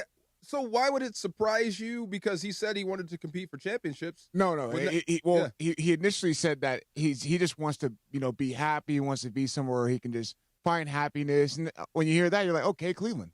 Like Cleveland makes the most sense. That's where he started his career. He won a championship. That's the hometown. It made all the right sense. But when you start putting it in perspective, you're like, okay, he's signing with Philadelphia. First off, for 2 years, $8 million. It's like, okay. He's playing for a championship, and he goes on Twitter and he's collect saying, that if you're him. You can pay your staff with that $8 million. I would imagine he's got a rather robust staff. Yeah, but yeah, I'm like, honestly, I love it. I think it's for a championship reason. It makes all the right sense. You got Tyrese Maxey, you got a young rising guard and VJ Edgecombe. You got Jaylen Brown, who's won a Finals MVP. You got Joel Embiid, which you don't know what version of Embiid you're going to get health-wise. But even if you get a mediocre version of, like, let's just say Embiid plays half the games. He plays 45 games. Okay. Still really good. And yeah, by the way, he won a playoff. He pretty much won 2 of those games in the playoff series against the Boston Celtics. Right. Heading this past postseason, so he can still be very, very effective on the court. What do you think they're going to be in the East? Because I truly believe they'll be a top 3 team in the Eastern Conference. They're great in transition, and they also have Embiid. Exactly. So when it slows down, good luck. But you know what? That actually plays in his favor because him trying to go up and down like that is really not what Joel Embiid. That's what I mean. They can be versatile. They could go at you with Embiid, or they can just run you out of the gym. And then you gotta look at it too. Like, there's not going to be a big drop off, like, because they still got guys coming off the bench. Like, they just got Kentavious Caldwell-Pope. They just got him for pretty much nothing after the Grizzlies just bought his contract out. So they got another guy who's actually played with LeBron James. So it's like they're putting they're just building the right team, man. He understands what LeBron needs. He KCP. Like KCP is a guy that's been around. He's been a really good. He's a 2-time champ, right? He won in Denver and he won in LA. Correct. So this is a guy that knows his. Like we were talking about with DeAndre Ayton earlier, and we'll get to there. Like, part of being a great NBA player that isn't a star, and being a really useful NBA player that isn't a star, is understanding the role that you're being asked to fill. Understand what the team needs from you specifically. Maybe it's not exactly what you want, but it's what the team needs. KCP fits in that exactly right. You need me to make some threes, I can do that. You need me to D up, I can do that. You need me to run the floor, I can do that. And if I get 3 shots in a night, fine. If you need me on a night to take 12 shots, I can do that too. Like, I'm here to fill in on the gaps. That's where guys that don't understand the role are always like, I don't want to be a Clint Capella. It's like, well, that's exactly why we need you here right now. That was weird. I was out then. I was out then. We didn't understand the role. He didn't. I was almost out. I was out when he got the dominating chain. Yeah. Look, when you're the number 1 overall pick, the way that DeAndre Ayton was, I'm sure you come into the league thinking, I'm going to be the next Tim Duncan. I'm going to be David Robinson. I'm going to be Shaquille O'Neal. Like, I'm that guy, right? Here we go. Well, you're not. You aren't talented like you're talented, but you're not talented like that. You're not going to be the centerpiece of an NBA team. You're not for lack of opportunities. Right. You're going to be a complementary piece to this. And I think that's why, with him on the way out and guys like Walker Kessler and the other guys that they went out and got, Quentin Grimes and these other, they understand the assignment that they're going to be asked here. Now, Laker fans' reaction to that assignment, if they feel it, we can talk about that. But I think you're starting off in a better place with the role guys. Yeah. Because they understand the assignment that they're being asked to do. He understands the LeBron gravity. Right. And where he fits in it. All right, intern, Spurs fan. What's your name again? Madeline. Go ahead. Ask that question you asked back there. Yeah, so obviously Walker Kessler to the Lakers, Kevon Looney to the Lakers. DeAndre Ayton, I think, candidly, was a letdown for Laker fans and also for their team. He averaged, as a 7-foot starting center, less than 10 rebounds a game. He replaced Anthony Davis. How is that possible? I mean, if you're not going to use that 7-foot body, let me have it. That's the problem. But that's the problem. He wasn't utilizing his 7-foot body. He wanted to be a player. 10. Never mind. I'm sorry. Go ahead. Yeah, so I agree. He replaced Anthony Davis. Anthony Davis, when he stepped on the court, people noticed him. Like, they knew they knew what he was going to do. He took up space. People didn't fear DeAndre Ayton. I agree with that. Yeah. And I don't think he knew. Yeah. He didn't know what his role was on the team, and he looked like it.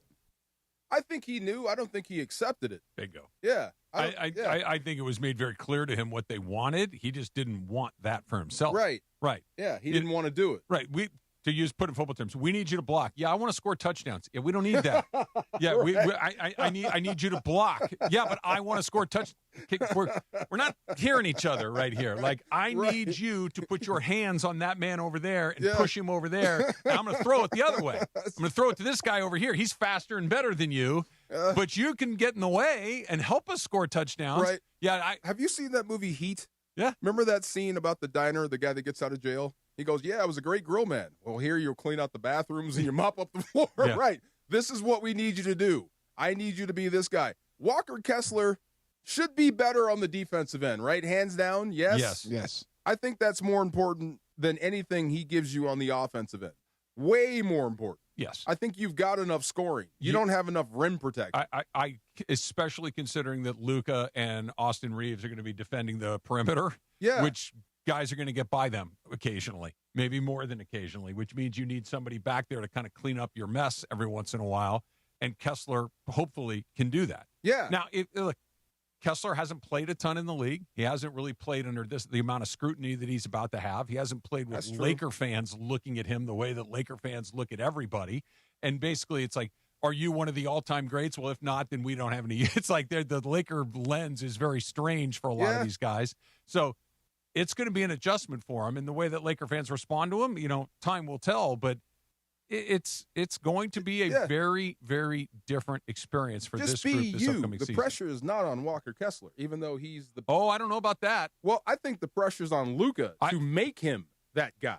Of course, yes, number one. But the Lakers just basically sold everything they have to come get him. He has to be good. Yeah, he has to be good. If he's not good, that's going to be a huge problem. He can't screw it up. But I mean, you need Luka to elevate him. 100%. Yeah. No, Luka needs to be the conductor of the whole thing and get him going. But if he's available and he plays, and it's like, really? Like if we have a response like, this is what we mortgaged the future for, this was the A-list center, and he does not look like an A-list center. Right. They're gonna.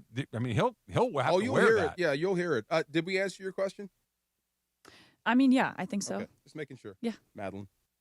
Now I'm gonna ask this. I'm gonna ask this question. What jersey did you wear in there? What Spurs jersey did you have the temerity to wear in there? Kawhi. I did have a Kawhi jersey. I also wore a Manu Ginobili. You wore a Ginobili in there? We're done. We're done. Why not wear an Astros jersey to a Dodger game? She's not an Astro fan. I'm just saying. It's the same thing. No, it's not. It is. No, she's Manu not Ginobili an Astro is the fan. same thing as the Astros. Spurs aren't cheaters. Manu was just a baller. He didn't cheat. Exactly. Right. It seemed like he was cheating. Right. He's not a scumbag like Jose Altuve who's got a buzzer taped to his chest. Yeah. I mean, he's Carlos Correa isn't getting signals from the dugout. Alex Bregman is listening for the trash can. But the heartbreak is Sean still the Elliott's same. just making jumpers. The heartbreak is still the same. Wow. No, it's not. Getting ripped off is not the same as losing. Getting ripped off is unacceptable. I don't like losing, but I can live with it. You hate being cheated. I could get cheated? I want a pound of flesh, man. I want you to go to prison. I want you to have a rough ride in prison. I want everything to go bad for you and your entire family for the rest of your lineage. Oh, my God. You'll never let it go. Yeah, if you hit a home run off me and I just hung you, that's all right, fine. But if you stole the sign... Do you think every ex-Astro needs to be hit every time they come up? You know, it's funny. Not anymore. I think here's what it is, and I think it all kind of came out in the wash the way it was supposed to. Nobody outside of Houston respects that title. Nobody. That's true. And it's like now they did win another one later, and people look at look. Everybody knows Jose Altuve is a good player. Everybody knows Alex Bregman was a good player. Correa was a good player. But that one, nobody counts it. Like I know officially it's on the list, but it's like, we're not doing that. And I think the players have the same response to that. Like, nope, that one doesn't count. Yeah, that's kind of the right way to handle it. I think so. You can't pull it. That causes more harm than good. Well, yeah, you can't. You could vacate it, but I don't think you could give it to anybody else. Right? Yeah. Just ignore it. Because the Yankees would be like, well, what about us? Right. We got cheated too. Just maybe we ignore would it. have beat the Dodgers. You're right. That's a good point. Yeah. And look down your nose at it. Like, not just ignore it, but like, yeah, okay. That contempt. She's wearing a Ginobili in there, though. A Ginobili. That doesn't bother me. Of all people. Yeah. We're a Tony Parker. There you go. Oh, well, Tony Parker's got some stuff. Yeah. I think Ginobili's probably We're the an old safest school bet. Ginobili is one of the smoothest left-handed basketball players you can name. But tell me, you didn't love it when he got fouled. I mean, Ginobili was one of the creators of the Euro step. Him and J.J. Barea. I just love when they got fouled. I liked it when he swatted that bat at a mid-flight. Oh, that was funny. Yeah. Then just walked over and picked it up like I'd run out of the arena screaming. I've done this before. No way am I doing that. You're looking like you're about to read something. I am. Oh. I was going to tell you about my friend Big Al. I want to hear right about your friend Big Al because we'll do a little tip or no tip coming up next. Oh, awesome. There's a lot of people. Do you more construction in your neighborhood? Freeways, going home, a lot of cones, a lot of everything. A lot of people on the road, and then you have to factor in that, California is a tourist destination. There's a lot of people on the road. A lot of things can happen in the summer. So if something does happen, make sure you have the right people in your corner. That's why I am steering you to my good friend Big Al. He's been helping accident victims across California for more than 15 years. He gets it. He knows it. He understands it. He's an L.A. native. He's an L.A. sports fan. He probably saw Madeline wearing a jersey in that stadium, like I was talking about, in the arena. Oh, you'll never live that down. Anyway, he knows after a crash, things get overwhelming super fast. between having to make that phone call to the insurance company, and it always seems like they're trying to rip you off or fast talk you. Trying to get your car fixed is another problem.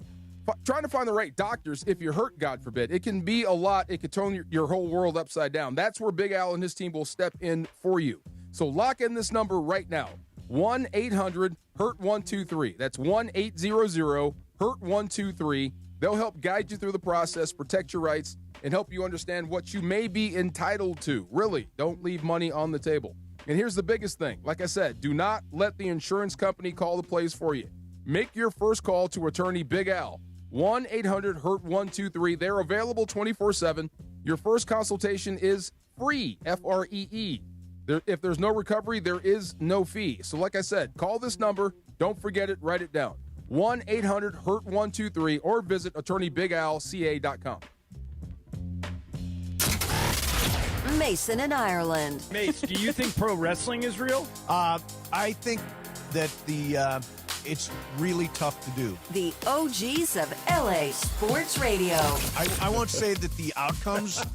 You don't want to get your head boxed. Well, like no. John Here's the thing. These guys are unbelievably trained and doing difficult but the stuff. outcomes are predetermined. I agree with that, but I don't like to use the word fake. We watch TV shows where the outcomes are predetermined and we like them. Like it's not any different from Game of Thrones. It's scripted. Just scripted. Right, and the kayfabe is. But I thought that Tom Brady really slapped Logan Paul, and now apparently there's the sound. Apparently now there's something going on where Tom Brady might do a WWE thing. Shocking. Which I think is so lame. It is so lame. Mason in Ireland, weekdays at noon on 710 ESPN, the all-new ESPN LA app, and live on YouTube. Football season is back, and ESPN LA and Waba Grill have your chance to win.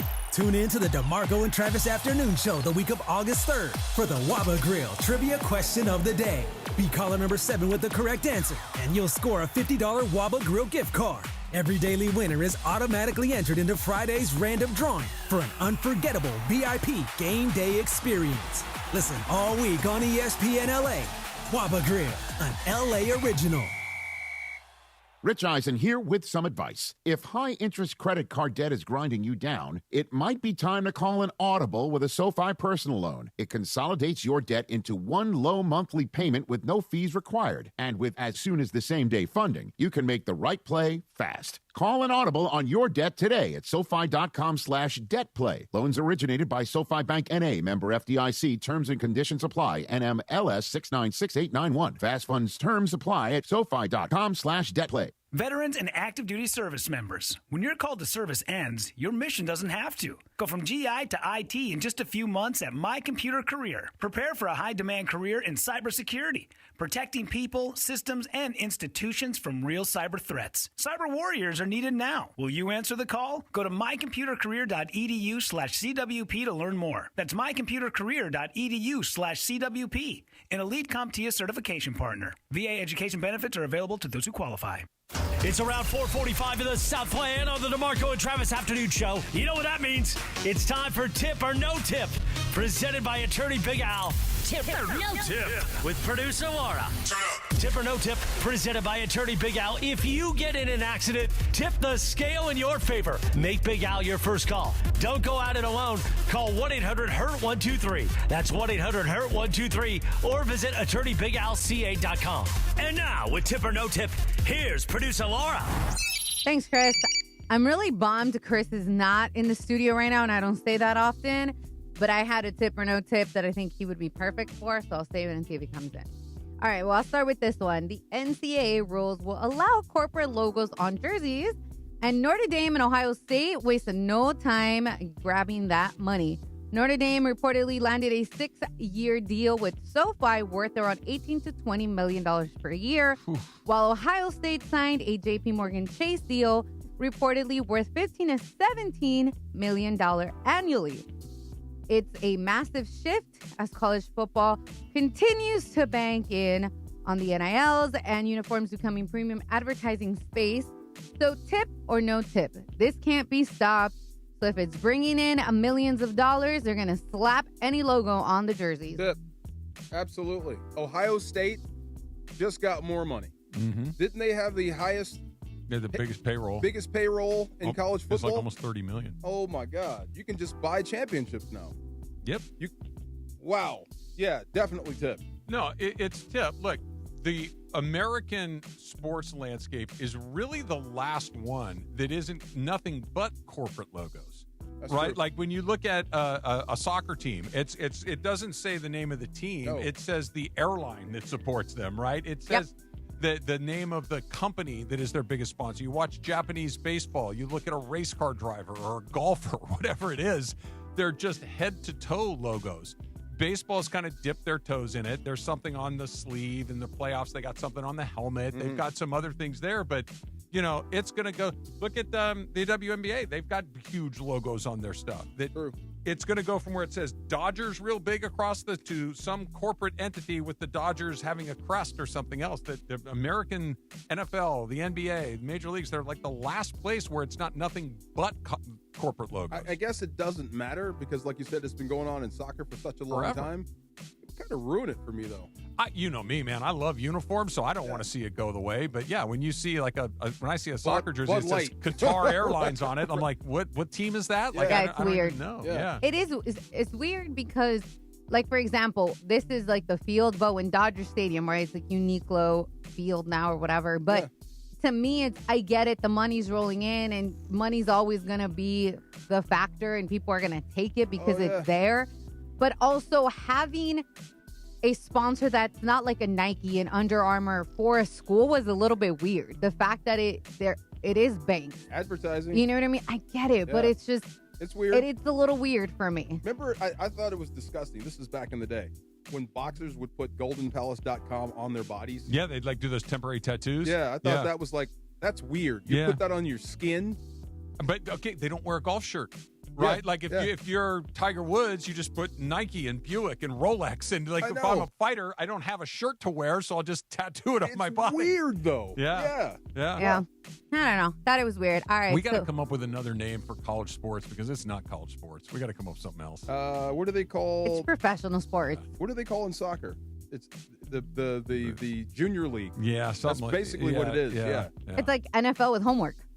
Kind of. You think they're doing homework? I don't know what to tell you. No, I mean, I know they're not, but it makes me upset because as someone who went to school and had to grind her butt off to get her degree, it is a little bit frustrating knowing that they don't have to necessarily do that. Yeah. But you got a choice.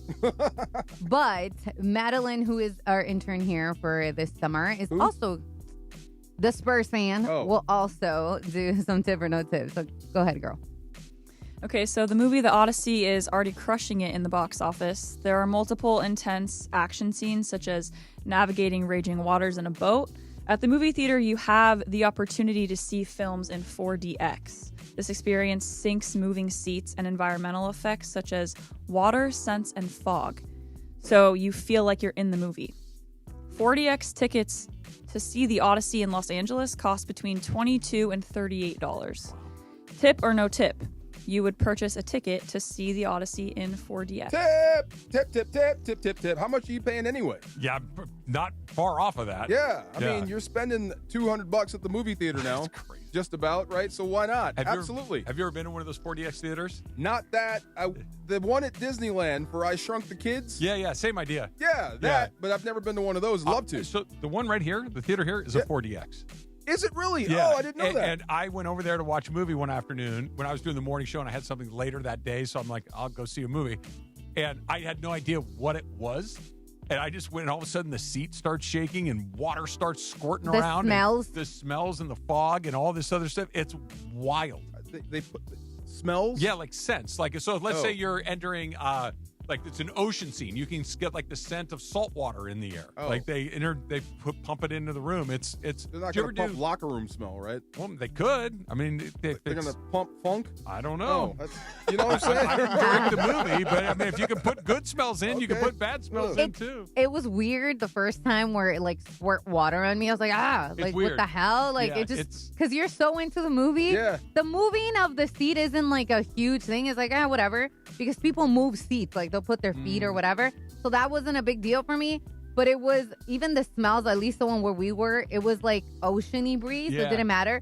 but the water freaked me out. Have you ever been on Soaring Over California at Disneyland? Yes. Oh, that's great. And when you Love go that. over the orange grove, they pump in the scent of orange blossom. Yes, they do. I don't have a memory. Of Yeah, that. yeah, Okay. yeah. Wow. And it heightens Kinda the cool. experience. Okay. Yeah, it's kind of interesting. I love that ride. It's a very underrated ride. I like it too. at Has anybody DCA. seen the Odyssey yet? No, but I want to. No. 3 hours, bro. Not a chance. It's a long movie. I want to so bad. I will literally never see that movie. Ever? Ever. Even on when it really? Even if Okay. you like do Streaming? it at home and kind of break You it can up. Pause it? No. Okay. It's too long. I've heard. Isn't The Godfather like 3 hours long? Yeah, but I watched that. That came out in the 70s, and I didn't have That's anything different, else though. Wait to a do. minute. I didn't Come on. have this stupid thing that, hey, you haven't looked at this in 8 seconds. You better look at it There you again. go. Something new might be on there. Wow. Yeah. I can't wait to go see it. I keep hearing I'm good with things you. about it. Yeah. I still, but see, here's the thing. To Travis's point, we don't have time because my to-do list for movies is Toy Story 5, which came out a few weeks ago. I'd like to the see one that. with the iPad, right? Yeah. Then okay. Spider-Man comes out. That's right, baby. July 31st. I got my tickets. So I have that going. And then the Odyssey, and I'm like, dang, there's so many movies that I want to see, but I got no time. I So- know when I gave up on Toy Story. It was Toy Story 3. That's the one where they were in the Lotso the bear. Oh, that was Yeah, the well, they were kindergarten gonna- class? Yes. Yeah. the fire, and Yeah, the then the, fire kid's one. going to college and he leaves his toys. Yeah. Yeah. That's Very sad. enough for me. That was emotional. I'm good. I Very cried. emotional. Yeah. I cried. Very Me too. I'm good. I cried. I'm good. I was like, I'm oh good my from God, there. they're going to kill Woody. Right. That was terrifying, right? I was. He kept Woody. He That was the only one he did. kept. Yeah, I kept the cowboy. everybody else got thrown into the incinerator. He kept Woody. Oh, Chris is back. Should I do the wonky tip or no tip that I wanted to do? You said you were Yeah. waiting for him. All Here right, he is. all right. Okay, So here it hold is. on. Put All your right. headphones on. You got to put your something headphones on. for you. All right. How'd the meetings go? Good? Just a long day. Long day. A long day. All right, Chris. This is for Hopefully, you. this is specifically for you. Yes. So, Family Feud had Celebrity Feud. Okay. And they had Dalton. It was a Dalton Connect, I believe, right? It was Cooper Flag. Yeah. Sorry, Cooper Flag. Cooper Oh, Flag. 'cause I was going to Family. say, if it was Dalton Sorry. Connect, No, ask him sorry. what 2 + 2 is. He may say strawberry. Sorry, it was Cooper Flag's family Is versus. he still on the Lakers? Yes. Oh, I Yeah, apologize. sadly. Okay, so Flag family Yeah. versus Barstool Sports. Okay. So here is the audio of that portion, okay? Name something a player probably has that a regular guy might not. Big. Yeah. Thanks. Good answer. Put it up on that board. I told you it was for you. 7. No way. That's not Big up T. there. Big T, where you going? No way. Where you going? So that's No way. Flag's mom. I'm so sorry, Miss Kelly. I'm so sorry. She can take it. I'm so sorry. It's Dave. It's their last time on the show. I'm sorry. It's worked for it's. Let's go, Steve. That's a great answer. So the answer said that that. he gave was not on the board, Right. obviously, right? So I want to know, tip or no tip, if you were to be on that show, you would say some out-of-pocket thing like that. Would you actually answer that question like that? Well, I'd say, Young D, producer DeAndre, Young D's the guy with the sweet meat or something like that. Love having fresh wild meat in your mouth.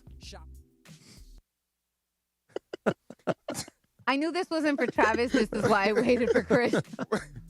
Travis, this look you're doing today, it's just, I've been asked about it a few times. Like, is it an act or is it real?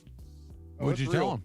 I said, I said most of the time it's like a bit. He's doing a bit that he doesn't like today, but we actually have fun. Today, I actually don't know. I think we're somewhere in the middle today. Yeah. Well, not really. Not really in the middle. Wow. I mean, as I like to tell people in the YouTube chat that hate me, I ain't going anywhere. So, we might as well make it fun. Oh, my. I don't say it. I'm sorry, Travis. Don't say it. Now I feel bad. Now I feel like I should have went with the Stanford players Oh, my versus God. No, I mean, if you put me up there with Steve Harvey, oh yeah, we're going to have How do some you fun. say that in front of somebody's mother? Oh. How do you say that in front of somebody's mom? Wow. Tip or no tip is brought to you by my guy, Attorney Big Al. If you get into an accident out there, tip the scales in your favor. Make Big Al your first call. Do not go at it alone. Call this number, 1-800-HURT-123. That's 1-800-HURT-123, or visit attorneybigalca.com. You actually timed this about right. because when you left last time, you were talking about the AD issue getting back onto the team. Oh, yeah. Did we play that Schefter sound? We're going to do it next. We're going to do it next. See, now you're thankful. For what? For me coming back so we could reset. Well, you're going to do it anyway. But I'm glad you're here today. Kind of. Rams postgame going to be great this season. And I'm working on getting you guys a weekly guest that you would enjoy very much, too. On this show or on the postgame show? No, on this show. Oh, okay. Oh, that's interesting. I'm always thinking about you. I got you. I made sure that you were there for Stafford. I do appreciate that. I was telling him that was a highlight. That was cool. It was good, Chris. That was a real. I know. highlight. I heard it. Yeah. I was like a enjoyed it. little girl. I was like, oh. Isn't he? He's amazingly charming. You know what? Once you see it in person and that up close is different. Yeah. He does the thing that not every megastar does. He makes eye contact. He engages. He listens to the question. He actually answers the question that was asked. He elaborates on the answer. He will joke with you a little bit. It's not that you got me for 5 minutes. I'm going to say the 3 things I want to say, and then I'm moving on. It was not that at all. When we saw him, when we did the stuff with him at Media Day 2 years ago, I mean, he is a guy who, by the way, KSP in Los Angeles, a Good Karma Brands radio station, lit after 5 o'clock in the Southland, live every Tuesday, presented by Providence. He's the kind of guy, he walks into a room, his schwanz has been there 10 minutes already. Like, he makes an impact, and he warms your heart. You know, he's that kind of guy. By the way, who was the PR guy that brought him over? Was it Cap and I's buddy Chase? That was Chase. It was Chase. Oh, yeah. Because Chase hates Cap. Really? He hates Kaplan. Because 2 years in a row, the Aaron Donald thing, when he handed Aaron Donald the signed picture. Yes. And then the year after, when we kept Cooper Kupp, and Chase was like on the side, like, we got to go. I'm like, 30 more seconds. And then like 2 minutes later, he's like, you said 30 seconds. I go, dude, you're only making it worse. Why don't you calm down? It's good that Chase is still with the team. Anyway, 5:07, when we come back, we'll play the Aaron Donald Schefter sound. It is a live imaging Tuesday on ESPN LA. The bikini debuted in July of 1948. Coincidentally, that's the last time I felt ready to wear one. Now your top reasons to visit Morongo. Appetite for Destruction plays the music of Guns N' Roses. Poolside playback, August 13th. Number 2. Summertime is pool time. Rent a casita with a private pool. And the number 1 reason. Don't pay high prices for gas. Morongo's Travel Center prices are the lowest priced gas around. Morongo, good times. Good Karma Brands is proud to be an equal opportunity employer, providing equal employment, development, and advancement opportunities to all teammates and applicants. To learn more about careers with us, please send an email to talentacquisition@goodkarmabrands.com. That's talentacquisition@goodkarmabrands.com. Download to see if you qualify. Not all customers will qualify. Transfer fees may apply. No Albert subscription required. Albert is not a bank. Albert Instant Loans are issued by FinWise Bank, member FDIC. Not an actual client. Terms apply. Kylie, what's wrong? I just got hit with a car repair bill. I'm behind on rent, and I feel like I can never save any money. Have you tried the Albert app? Albert is your financial assistant, helping you find ways to save and create custom budgets to actually grow your money. Plus, you can get up to $10,000 for big expenses, or advance up to $1,000 fast when you need cash right away. Albert can get me up to $10,000? Exactly. Albert spots you in a pinch and helps you grow your money in the long run. I'm downloading Albert right now. Download the Albert app and use promo code CLEAR to borrow up to $10,000 for whatever you need. The Albert app helps you budget better and save more money so you reach your financial goals faster. Download the Albert app right now and use promo code CLEAR to borrow up to $10,000. Use code CLEAR to borrow up to $10,000. Mornings in LA start with Sedano and Cap. So the other day I called Mike Trudell off air. Guess who answered the call? Yep, it was Mrs. Trudell. Weekdays starting at 7 a.m. on ESPN LA. Why you gotta make it weird, man? It is wonderful. I adore her. I'm not sliding into her DMs now. I'm on the phone. See, like, now, were you nice about it? Like, if I called Bergie and Mean Gene answered, I'd be like, hey, how you doing? I called Bergie. I'd be a real a-hole. Here's what you would not be an a-hole. Here's what Cappy did. That's not Hey, the thing girl! against Hey, Gene. girl! If I called Beto and his Heino picked up, I'd be like, 3 in the morning. Yeah, I'd be like, no, I called Beto. Can you put Beto on the phone? I was very nice. He's in trouble right now. Lo tengo amarrado. I just acted like his mom answered the phone. I was like, Hi, is Mike home? Can I speak to Mike, please? Hi, Mrs. Trudell. Is Exactly. Scotty home? Right. The Morning Show with Sedano and Cap. Weekdays starting at 7 a.m. on ESPN Los Angeles.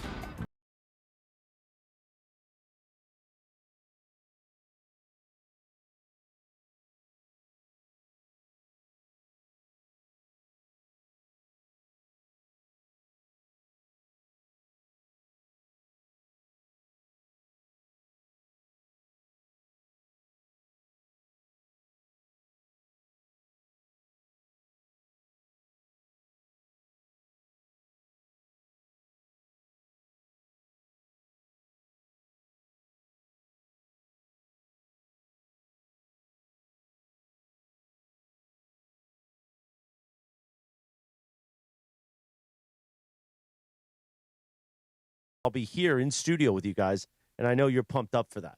17 weeks. 17 weeks together, and then And the playoffs. Yeah. There you so go. maybe they get a bye. We do 20 weeks. If they have to play in the wild card round, it would be 23. And most importantly, 21. as of now, the regular season highlight, I think there's a lot. We'll be together the night before Thanksgiving. Yeah, the against Christmas one Packers. is a little The aggressive. Christmas one, you and me in Christmas sweaters on Christmas night in here when the Rams take on the Seahawks. Is that game is 5 p.m., I think. at SoFi or No, that it's game's here? that game's in Seattle. Okay.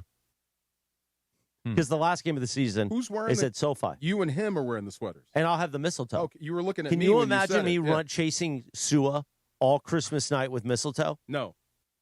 Maybe we work via Comrex Actually, on yes. Christmas night. I can. No. Yeah, there Gotta you be go. in studio. That's Christmas Comrex. night. I know. That's why Comrex should be grandfathered in. For a Rams Seahawks game? Yeah. This isn't like a throwaway Rams, Jaguars game or something. Cardinals. Yeah, come on. This is Rams Seahawks. It's an extravagant. Like, you guys can be on Comrex. I'm going to be in here. Okay. Pressing the flesh. Okay. So I think Jorge's going to be worth it. He's going to bring in tamales and all kinds of stuff. He'll bring in that Tamales. ceviche. The one that he spilled in his car. Yeah, exactly. All right.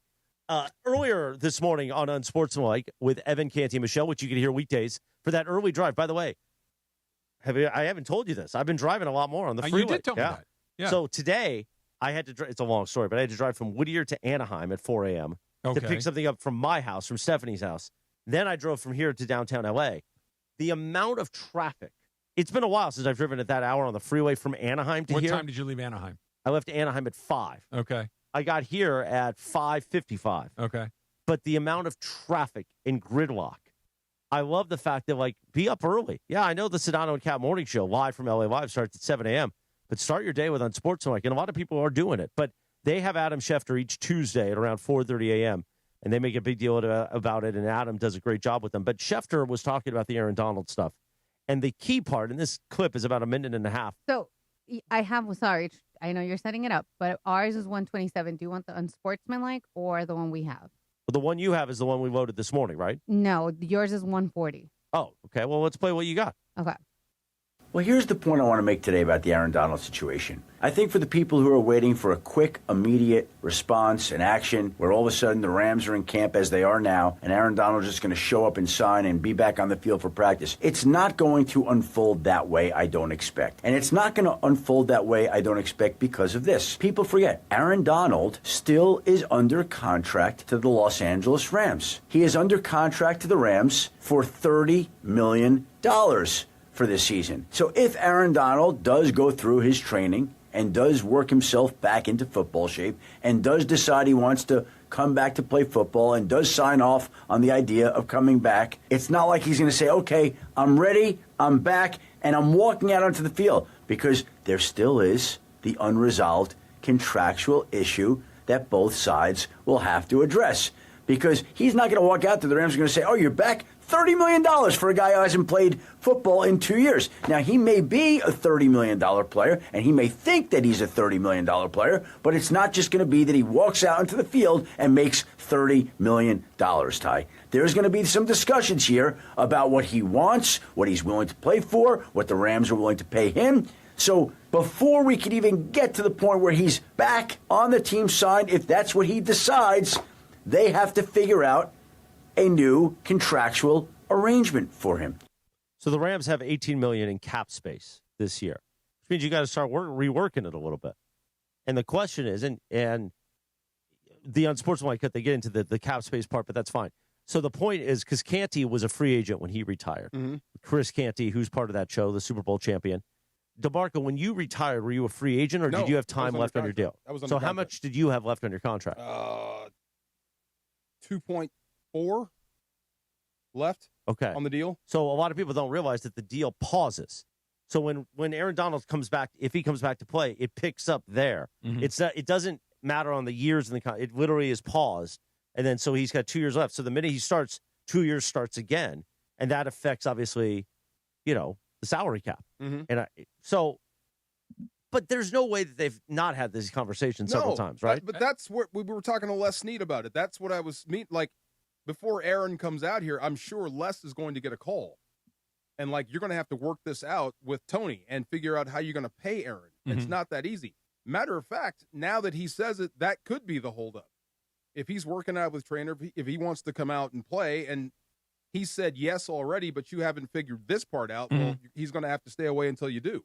There's a lot of moving parts to this. I would imagine, and to Chris's point, and maybe they're still going through it, but this is not something that they haven't considered. Right. This is something that whether we'll take a little from here, we'll take a little from there, we'll take a little, from 5 different places to cobble together enough room that we need to have to put him in at that spot, or maybe he can renegotiate at a lower number to fit into that 18 that you're talking about. But I can't imagine that they're going to go through all of the trouble to figure out whether or not he wants to play and then go, oh, yeah, by the way, we got to figure out a way to get him in. I would imagine that his path back in from a salary cap perspective, they know what it is. Maybe they haven't executed the path yet, but they have to know what it is because you have to prepare for it before you can do any of this other stuff. Well, I would say this, prepare for this in baseball after this new CBA, because this is the hell of the salary cap. You're going to wind up making somebody mad. Sure. Because if you bring him back, that means you won't be able to pay someone or 3 guys, and then you're out. That's what I mean. So it's a big deal. You're going to have to, especially when you have the specter of Puka Nacua and that deal impending. You have Kobe Turner you have to take care of. A lot of guys that are still in their 4th year. Now, what does Aaron coming back mean for those guys? Does that mean we lose them next year? Yeah. You can only franchise transition 1 or 2 guys. What about the other 2 that we really like that are part of our core? If everything that we've seen about them with the them picks, with the all-in, that this is not going to be the thing that breaks this, that stops this. If they need not money, no. Exactly. That if they need to find a way to kick the can down the road for Kobe Turner or Puka Nacua or whoever it may be in an attempt to get Aaron Donald in this season so you can go win the Super Bowl again or give yourself the best, they will do it. I can't imagine that this is the thing that they go, yeah, we just can't. They'll figure it out. Unlike LeBron, he's not taking a pay cut. I can tell you that. For what he's going to give you and how demanding that is on his body, you're going to have even to pay after him being what he's away worth. for a couple of years. Absolutely. So how do they even restructure that, though, where he gets his money? You'll have to restructure some guys. Take money from here, take money from there, move it around. So you're saying he's going to get $30 million if he comes back this season? He's not taking a pay cut. Hell no. Absolutely not. This is not a LeBron thing. This is the guy that's coming back is going to give you everything he's got. And he's still relatively young. That's all true, but unlike LeBron, there is the unknown. We all think he's going to be great, but there is a chance that at least he has had some sort of drop-off. He hasn't played in 2 years. I wouldn't bet on it, but it's not like with LeBron. It's just there hasn't been any ambiguity. It's just LeBron shows up. LeBron's awesome. That's just what it has been. So it wasn't one of these where he disappeared for a couple of years and came back. You're like, man, I don't know what this is going to be. Like with Aaron Donald, again, unlikely, but not impossible that he's not the guy that we saw before. But he's not going to take the $8 million like LeBron just to come back and play. Yeah. That's crazy. Stay retired. You know what I mean? You're going to have to pay somewhat close to what he's worth for him to come back out. Is 18 close enough to 30? For him? Yeah. Where does that rank him? The other thing, real quick, about Vita Vea. It's so funny. Where's DeAndre? The Eagles just signed Jalen Carter to the biggest D-line contract in NFL history. Mm-hmm. That's probably what Vea wants. And you know what? He's not far off. So you would pay him $18 million versus Jalen Carter, who just got here. How much is he making per year now? Like per year, probably around like 35. That's what I'm saying. You're not going to get him for 18.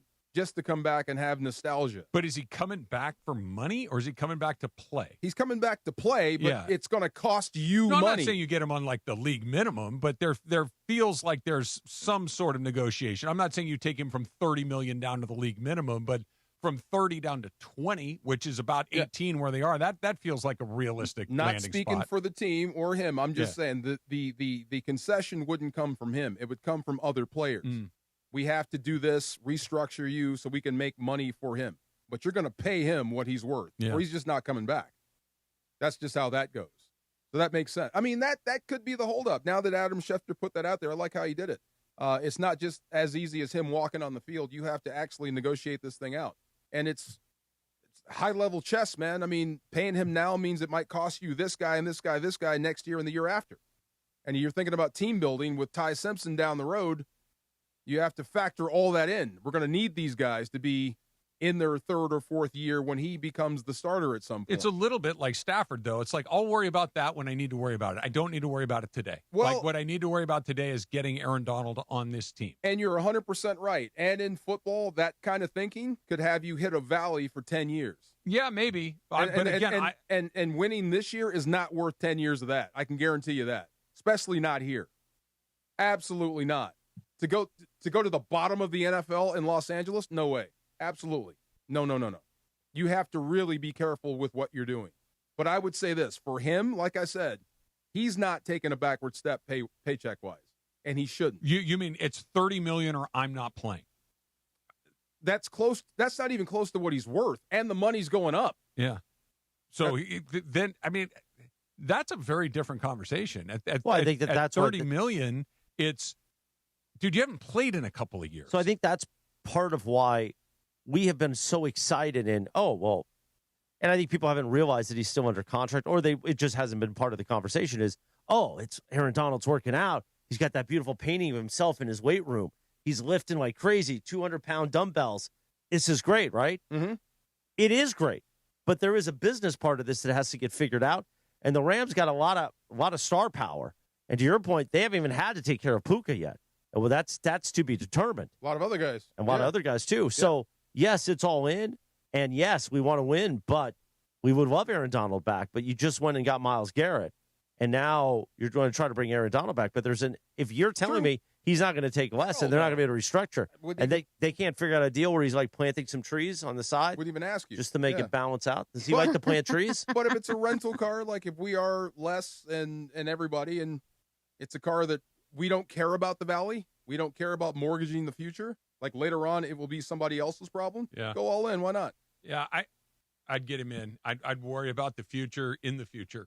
You know what I mean? Like, and knowing that I have the quarterback, knowing that I have the coach, I can risk maybe dropping back a little bit because I think I can build it back quicker than most people can. And it is a risk. Like you said, you keep bringing it up. I'm confident he can play, but he has been off for 2 years. If it doesn't work. I keep going back to what Chris said. And you, what'd you say this 3 or 4 weeks ago, Chris? But I think it's the point that has really resonated with me more than anything else when it comes to Aaron Donald. 2 years is a long time. It's a really long time. Now, when he left, he was still Aaron Donald.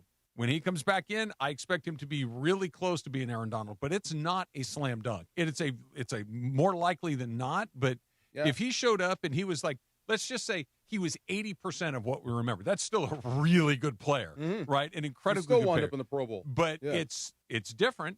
And you know, his ability to bounce back, there are some questions about it. I would move heaven and earth to get it done, but it's not a 10 out of 10. It's a 8.5 out of 10 as far as like the certainty of it all. Oh, no doubt. It's not like I keep bringing up J.J. Watt. It's not like he's going someplace else. Yeah. That's different. You're coming back here, home. Yeah, you will sell jerseys. You will move merchandise. Laura, you told me something that made me laugh and made me think at the same time. Uh-oh. Those new fearsome whites. Yeah. People are waiting to buy them to see if 99's coming out. Sure.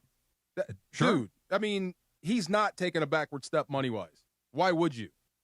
I haven't owned a football jersey since T.O. Yeah. I had an authentic T.O. Eagles jersey because I was a T.O. guy. Oh, yeah. But back then, because T.O. was like, best I was a T.O. guy. Yeah. I was a T.O. guy. And my Samboni, my one of my friends were Eagles fans, so it all worked. I have not worn an Eagles jersey since 2005, probably. The fearsome white, It's gorgeous. It's terrific. Thinking about it. It's terrific. But people are. So yesterday we're at Rams camp. I was in the merch store and I love, you guys talk about this all the stuff. I love looking at the merch. I like getting the merch. So I talked to a few people and a lot of people, I was like, oh, this one's nice, blah, blah. They're like, yeah, we're waiting for Aaron Donald. They were literally waiting to not get a jersey because amazing. they want to get an Aaron Donald jersey. And another thing that I wanted to bring up, McVay spoke about this. Like, he's like, if Aaron Donald wants to come back, we'll figure it out. But let it be known, I trust the squad that I have now. If he comes back, great. But I don't want this to make the guys on the field nervous and like think that I don't trust them. And I love that. I love that he was like, need cool. A savior. No. This group and does he not mentioned need that. A savior. Yes. Do you have it? We do. Yeah, let's play it. All right. Do you need Aaron Donald? Aaron doesn't owe us anything, and I think that's important. Aaron has done so much for this organization, for me, for everybody that he's come in contact with. If Aaron has the desire to do it the way that he knows what he's capable of and what he would be able to do because he knows his body and he knows the way that he needs to push himself, to put himself in a position to say yes or no, he's earned that right. And if the answer is yes, then he's going to come back and he's going to be the player that I think we're capable of, and we want to try to make that happen. That being said, what I don't ever want to have misunderstood is the confidence that I have in the guys that are on this team right now, even without him. But if he's coming, he's going to really be able to add value. Yeah. See? There you go. Expertly answered. And he's right. That's the one thing. You don't want it to start getting around on your team that we need Aaron to compete. You're already good enough to compete. Yeah. Yeah, and for the guy that's waiting on the 99, I'll help you. Just buy a 95. That guy's guaranteed to be here. Guaranteed. That's a good number, too. Yeah, it's a great number to have. I think you're right. I think that this is why the Rams can kind of have a foot in both camps of, look, if you want to come back, great. We'd love to have you. But if you also don't, that's fine, too. Right. Like, it's not one of those, hey, man, if you come in, we're already the favorite. Mm-hmm. We become slightly heavier favorites with your arrival, but even if you decide to go back to Pittsburgh and just live the rest of your life out and be a retiree, great. We're still the favorites. Yes. And the guys in the room know that. Now, somebody's going to play less. If Aaron Donald plays, that means somebody else plays left. That's just math, right? But I'm 100% comfortable playing with the guys that I have here, even if Aaron Donald never comes in. And that message it's not BS. Like sometimes when you hear that, well, we can win with the guys in the group, and you look around the room, and you're like, no, we can't. No, we can't. And this is true. You know, and then when he says it, and you look around the room, like, yeah, hell yeah, we can. Guess who else looks good in camp right now? Braden Fisk. Yeah, he's a good player. He looks really good. Looks like he's lost about 4% body fat. Like he's starting to lean up. Leaner. I wish you guys could have seen what Michael Brockers looked like when they drafted him. Like, he was huge, doughy baby fat. Yeah. And then it just slowly started to disappear, and he turned into what you saw. Sure. Braden Fisk is already like that. I think he's getting the message. If AD's coming back, like I said, one of us is going to the bench. Either me or Kobe Turner is going to the bench, and it ain't going to be me. That's what he's looking like. Poona Ford, I think, is fine. He's got a job. Yeah. He's a nose tackle. I'm there to take up two and eat space. Yeah. Right? The other pass rushers, especially the interior guys, you better be ready for in case 99 shows up because you're getting less reps, a whole lot less. I do love hearing you talk ball. You're really, I mean, honestly, it's when you come alive. Puka looked good, too. No, I'm not doing a bit. Oh, thank you. I was complimenting. waiting for the punchline. No, honestly. I was waiting for... Like this morning, having Key on for a few minutes on the morning show, him talking ball and you talking ball, it's a beautiful thing. I just saw Key on a podcast, right, with Michael Irvin. Yeah, I think he did Irvin's podcast. Yeah, he brought up the whole Warren Sapp thing again. Yeah, I mean, he's got a few things that we can Has always he go to. talked to you about that, Warren Sapp and him? Like, is it Didn't deep? we have Warren on the show? Not when I was on it. Was that when it was Sedano? If it happened, it was with Sedano. I think it was with Sedano. I think it was at the Super Bowl. On this show? No. It goes back to the Bucs days. Yeah. But you know the NFL, so like it's part of the it's in there somewhere. It's Sapp talking about how it's fine. He goes, Keyshawn was never one of us. I saw and that. basically the whole bit that's Keyshawn convinced Sapp to come to Tampa. I think he's the only guy that actually stood up to him because I hear that a lot from Warren Sapp's teammates. He's a lot to deal with. Like, people just did not like him, but no one had the guts to say anything. Yeah, but he was amazing at what he did. Oh, my God. Yeah. Now, after playing, things got a little wonky, but it's one word for it. Yeah. Wonky. Wonky, no doubt. But at the time, Warren Sapp was one of the best ever, since Reggie White to play that position, right? So starting with him, I'd put John Randall, and Warren Sapp is close to the top. So if you combine all three guys, Reggie, Randall, and Sapp, you get him. Yeah. That's the thing. That's why I'm saying. I mean, a guy that good, that smart, that dedicated to his technique and his body, he ain't taking a pay cut. You're going to have to move money to get him here. You were talking about how the idea of him coming in needed to be done relatively early in camp just so you could kind of know what you're going to have to work with, right? Mm-hmm. We're going to run this with him. We're going to run this without him. We need to figure out which direction we're going to go. Camp's open. He's still weighing his options. Do you think that is the clock ticking any louder, or is it literally like Sean McVay said a second ago? He's completely on his own timeline. He can just decide whenever he wants to decide, and we'll come in and we'll have package A ready with him. We'll have package B ready without him, and we can go either way. We'll be ready to go to hit the ground running. A smart staff would be ahead of the game and just, hey, look, this is how we're doing this, and if we had any added personnel, this would be here and you would be there. You know what I mean? But as we're going with the guys that are in this group, this is where you're playing. This is how we're lining up. This is what personnel group is going to be out for nickel, dime, and whatever. But in case there is a change, we would like you to play over here. Yeah. You know what I'm saying? Yeah. So without saying his name, you're actually preparing for him to come in. Because you know where he's going to line up. Is there a drop-dead date where if he's not in by this date, then it's not going to happen? I saw something today that it really, I mean, this could go all the way to week 4. Yeah. Why is week 4 significant? It could go a couple of months before he actually gets in here. Yeah. Like it's all open. It's all on the table. That's the thing. Does that get more complicated with what we were talking about a minute ago with the salaries and the cap and everything else? The longer you wait, doesn't that get more and more challenging? Well, just like, with Jimmy G. Jimmy G, I guess the word is that he's just waiting for camp to end, and then he'll find the team. Oh, okay. I think the door is closed here maybe because of Ty Simpson, but same. If the one thing I wish I could delete about my career is camp, especially after year 2. Yeah. Because I already get this. I know this. This is stupid. This is for young guys. It is. I already know this stuff. I'm going over this stuff again. Let's just get to September. So, I mean, realistically, if he wanted to skip camp like most vets do, then wait to that third preseason game and then come back. But do you feel that, and I want to ask you this. Actually, I'll ask you next. Rams training camp is back. ESPN LA's coverage and content is presented in part by Pechanga Resort Casino. Or do we have the Travis thing? We do have straight up. So I'll do it here. I don't want to block your segment. Okay. So let me finish this liner. Pechanga, play your perfect combination at Pechanga Resort Casino, official California gaming and casino partner of the Los Angeles Rams. Visit Pechanga.com or call 888-PECHANGA for reservations or more information. Because, one of those other clips about Keyshawn was mandatory for OTAs.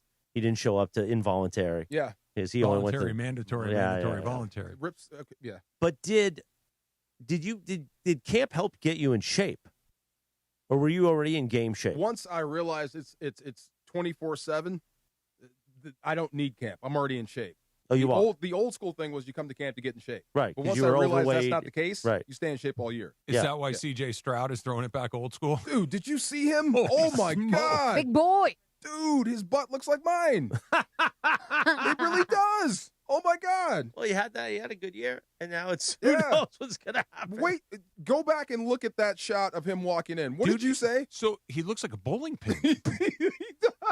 Like the top is all skinny and narrow, and the hips are wide. Listen, you lived in Houston. My goodness. You know what you can get into in the office. office? There's a lot of Nick's place going on out there. Wow. Hey, well, you can get anything you want in Nick's place. I guess you want a calzone? You need some barbecue? Go to Nick's place. But see what I mean about quarterbacks and inspiring? Like Stafford looks great. He looks the part. That inspires. That would depress me. We're about to play 90 snaps a game on defense because this dude can't stay in shape. That did not look like someone who was taking care of their business during the offseason. Somebody who you're about to give a raise to. Yeah. No. Right. No. That he had that incredible rookie season, and since then it's been backing it up. Ooh. Yeah, wow. It has not been great. Listen, man, it happens. It happens, man. But not to it shouldn't professional happen starting when you're in quarterbacks. your 20s in the NFL. Yeah. That should not happen. Something's up. When those checks start cashing. Don't you want the checks to keep coming, though? Different time. I guess so. Yeah, that was not a good look. Yeah. 7-10 split. He's all by himself. We've got a little straight up coming up next. It's DeMarco and Trav, ESPN LA. LAFC is on a roll with 4 straight wins. And now it's a showdown at the top of the Western Conference. Third is gathered and it's scored again! Sun Heung-min and Denis Bouanga are both red hot, scoring in 3 straight matches as the black and gold take on the Vancouver Whitecaps, with both clubs tied at 33 points. Denis Bouanga is absolutely red hot. LAFC versus the Whitecaps. Coverage begins Saturday at 4 p.m. on the ESPN LA app. Football season is back, and ESPN LA and Waba Grill have your chance to win. Tune in to the DeMarco and Travis Afternoon Show the week of August 3rd for the Waba Grill Trivia Question of the Day. Be caller number 7 with the correct answer, and you'll score a $50 Waba Grill gift card. Every daily winner is automatically entered into Friday's random drawing for an unforgettable VIP game day experience. Listen all week on ESPN LA. Waba Grill, an LA original. Shohei Ohtani's interpreter was fired today. Ippei Mitsuhara ran up gambling debts to a Southern California bookmaking operation. The inside story of the biggest scandal in modern baseball. He was absolutely bananas, the amount of bets he was making. I've never seen anything like it. From 30 for 30 podcasts, this is The Betrayal of Shohei Ohtani. Presented by Gusto. Episodes 1 and 2 available now. Listen wherever you get podcasts. Okay, all signed up. Easy. Now let's run payroll. What the? Hey girl, I'm you with more Gusto. Nice. Who's that? New social media manager, hired and onboarded with Gusto. And spoiler, we're kind of famous now. Wait, we're famous? Oh, well, I'm famous. Payroll, benefits, and HR. Designed and built for small businesses. Choose a future with Gusto. And it is the No Stress Sports Talk Express to the DeMarco and Travis Afternoon Show. It is time for Straight Up. With Sweet Tea Travis Rogers. Straight Up on the DeMarco and Travis Afternoon Show. Made possible by Blue Ice Vodka. Blue Ice Vodka, America's largest potato vodka.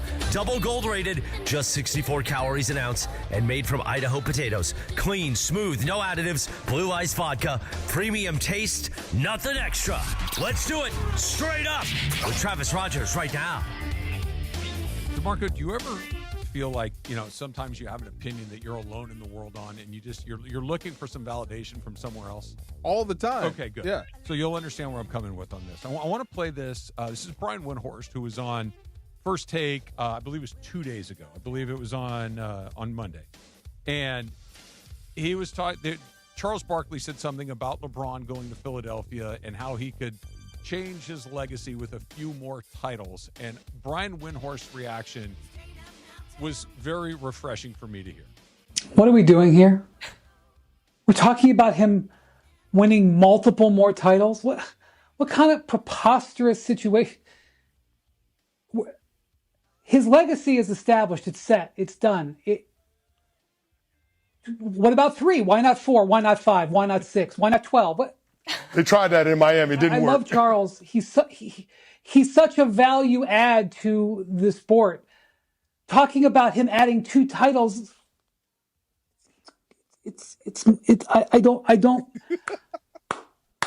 I hate this about the NBA. I hate this. I hate that it's like, let's get our fingers out and let's start counting. 1, 2, nope. 3's no good. 4 is good, not good enough. What about 7? What about 9? What about 16? I hate it. I hate this discourse so much. I'm so glad that I'm not the only one that feels that way. Yeah.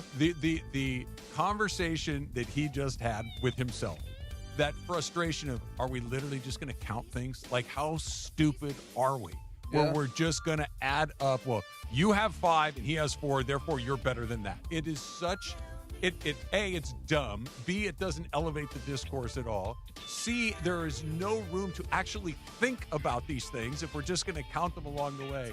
It was so incredibly refreshing to hear somebody other than the voices inside my own head say, God, I hate this. Yeah. I just, and somebody like Windhorst, who covers this league, who knows this stuff inside and out, that he gave voice to my inner thoughts was so incredibly refreshing. So thank you, Brian Windhorst, for letting me know I'm not alone in this world. Just one question, though. We do talk about sports. Sports involve scoreboards and counting. Sure. So how do we tell the difference between great and greatest if we don't count Because championships. you talk about it, you watch it. It's not. It can be a part of it, but it can't be the only part of it. But so if I'm Shohei, sure. How do I become the greatest baseball player of all time? I would argue that you probably already have become that. Before Shohei Yeah. played his first inning in Major League Baseball. Okay. I want to be the greatest baseball player of all time. How do I do that? Well, in his case, I would say go do something that no one has ever done before and do it for a longer time. And that's exactly what he's done. Okay, bad example. Yeah. Cooper Flagg, since he came up. Sure. I want to be the greatest. I want to be considered the greatest basketball player of all time. Sure. Above Jordan, above LeBron, above everyone. How do I do that? Win titles, win scoring awards, win MVPs, win more titles than everyone else. All of these things, and put stuff out there that we can all watch and talk about and see and experience. It's not just a counting game, because then it's just a counting game. There's no what are we even watching for? Let me know when he's done, and I'll look at the basketball reference page. How many did he get? Oh, he had one more point than Kobe Bryant, so he's better than Kobe. No, maybe he's not. Maybe he is. I just have this image. Was it Kobe? Kobe when he got his 5th, he held up 5. Sure. Right? Yeah. Jordan, 6. Sure. That used to be the thing. But it's not the only thing. I know, but it used to be the thing. The ring was the thing, and along the way, it stopped. But we've come into the ring has always been important, but now it's the only thing that we consider important. Oh, well, it's gone from where Magic Johnson has 5, Larry Bird has 3. That it's like, yeah, but there's a conversation there, right? That it wasn't just that. It's how they impacted the league, how they impacted their teams, how they impacted their teammates, what situations were they were in. That it went from being a part of it to being the only thing that matters. And that's to Brian Windhorst, like myself, I hate that discourse. It's so dumb. It's easy. It's reductive. It gets to the point where, yes, I know that 6 is more than 5 and 7 is more than 6. Well, what about 12? What about 16? It's just like we're just done. If it's just ring, then Bill Russell, we're done. We have nothing else to talk about ever for the rest of this. It's just it's so simple-minded. It drives me I heard nuts. Bill Russell say that about Michael Jordan. Remember, you're the next me. Mm-hmm. But it was Jordan. Nobody could hear that. But it was one of your guys, Max Kellerman. Mm-hmm. This is the day I thought sports kind of died in that relation. It kind of relates to the same thing. When he tried to say that Manny Pacquiao was a better fighter than Floyd Mayweather. Yeah. After Floyd beat him. Yeah. How can he be a better boxer when that guy beat him in the ring? Yeah, that makes no sense. I'm with you. If there's some head-to-head stuff, then that's another great thing to throw in there as well. But the only thing I can compare guys to are championships won. Yeah. So Yogi Berra is the best baseball player ever to walk the earth. No, in basketball. Yeah, but why is it different? Well, I mean, basketball is different because you can start to play with the ball in your hand, and baseball is different. Titles are the only thing that matters. No, the only but thing that matters. in that sport, when you are the guy, you're expected to win championships. So Bill Russell's the best player ever by twice as good as Jordan. He has 11. Jordan has 6. So by that math, it's nearly twice as much. He's twice as good. You got to bring in eras. I'm with you, but he's in the conversation. Context matters always. It does. Always. And Brian Windhorst, thank you. Thank you. Straight Up is sponsored by Blue Ice Vodka, America's largest potato vodka. Double gold rated, just 64 calories an ounce. Made from Idaho potatoes, clean, smooth, no additives. Blue Ice Vodka, premium taste, nothing extra. Go ahead, Chris. Ball knowers. Sorry, Chris. Hold on, I got multiple things here. First of all, windy tomorrow, windy Wednesday on the Sedano and Cat Morning Will Show. you thank him for me? Listen, Windy's my Colombo brother. Good. Please give and him you know my he best. goes to Scotland to play golf every summer. You told me that last week. Big golfer. Will you give him my best and thank him for that rant? We just got a tweet from Roy, or I did, from Royce Toney, big P1 listener of the station. Please have the station make a Travis T with the words "along the way." He absolutely owns that 100. Do I? Along the way? Do I say that a lot? Does he? I've never noticed it, but now I'm gonna. Do you say along the way a lot? I'll look out for it now. Me too. Okay, here's what I will say. I've been told that before. Really? So I must say it a lot. Yeah. Oh, well, then, I don't catch myself saying it very often. Honestly, I do bits about like making fun of people and branding things. I've never caught on to your along the way. Me neither. Now we'll have to listen for it. Okay. Like back in the Houston days, he used to wear a blue shirt to work every day, a blue dress shirt from Costco, the Kirkland brand. Some of them were from Costco, not all of them. And it became a bit that he wore a blue shirt. We made promos about it, videos, all kinds of stuff. Travis's blue shirt thing every day. You look, most of my shirts are blue. But no, these were like all blue dress shirts. All blue dress And he would shirts. roll up the sleeves till about here. Okay. He'd make sure his Rolex was showing. Just below the elbow. Yeah, he was making sure the Just below Rolex it. showing. That's not why. Rolex. Did it have lines? Rolex? The line one? Okay. Oh, who's got one? Oh, I got one. You got one? I do. I heard the music. So, Hold on a minute. Yeah, let me turn towards you. NBA offseason has been very, very interesting with numerous players going to different teams. So they put out power rankings already for the NBA offseason. So I can't do it. 10. I saw it. Top 10 teams? Top 10 teams. Okay. So I guess we can go ahead and start with Trav. Knicks. The Knicks are number 3. Is Morales, are you gonna participate with us? Yeah. Okay, cool. Let's go Miami Heat. The Miami Heat are not in the top 10. Okay, already. Quick exit. Wow. I went in. I went in You're and I a got quick. right out. I hit it and quit it. DeMarco. I'm going to play the game with you. Philly. Philly is number 5. Okay. Yep. Laura. I already know the answer to these, so I have to excuse myself unless you guys want me to Madeline cheat. want to play? Madeline, you want to play? Go ahead I'll and say play. your team. All right. Yeah. Yeah, I'll go with the Spurs. The Spurs are number 2. Of course, you couldn't wait. Back to me. Back to you, Trav. OKC. OKC's number 1. Yeah. All right, DeMarco. Oh, Boston. Boston is number 9. Madeline. Gosh.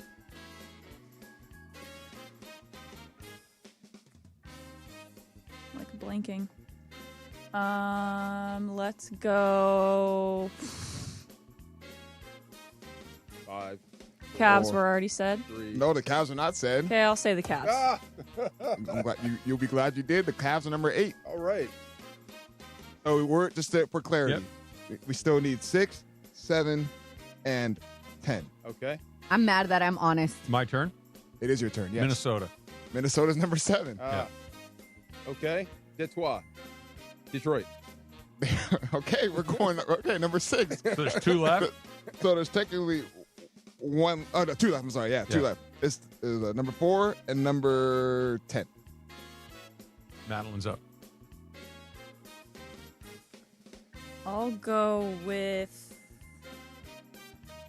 You better not be Googling, girl. No, You're on I'm your not. phone. Are you No, just looking I'm at not. I'm Madeline? not. She's looking down No, over no, there. I'm not. I'm Are not. you a chivato? I'm not. She's on her phone right now. No, I can't. It's no. private though. I can't see No, what's I- going on. Oh, she's got one of those glasses. No. Like me. Like Oh, I you have got a those privacy too. glass? man. What are I you do. up to, yo? I do. No, I'm not cheating. I promise. I'm gonna. This is a shot in the dark. I'm just gonna say the Suns. The Suns are not on the list. Not on the so list, Madeline okay. is out. So it's between You Trav me, and huh? DeMarco. Yeah, here we go. All right. I've got 2 thoughts. I have 4 1. and 10. 4 and 10. I That's have what we're missing. 4 and 10. 4, Okay. number 4 and number 10 is what we're missing. Denver. Denver's number 4. Okay. No way. Houston? Houston's number 10. Oh, we got it. Wow. So do we each get a win in this Yeah, situation? I guess you All right. get a There we win. go. Yes. All right.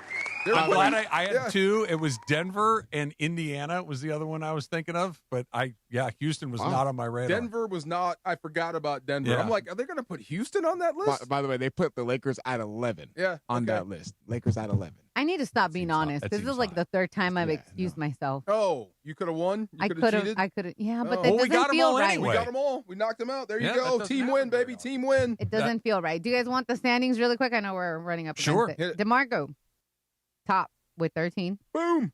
Travis has 8. DeAndre has 6. I have 4. Marcus has 2, along with Morales. Funches, Greg Trudell, and Wilbur all have 1. Don't look back. They could be gaining. Let's go. Lakers are 11, huh? Even though they beat Houston. Different team. A different team now. You're exactly right. Different But team. 11 for this new team, that ain't bad. That feels way too high to me. You think so? Yeah. Okay. That's not bad, though. Yeah. Doing a little shop talk next, Laura?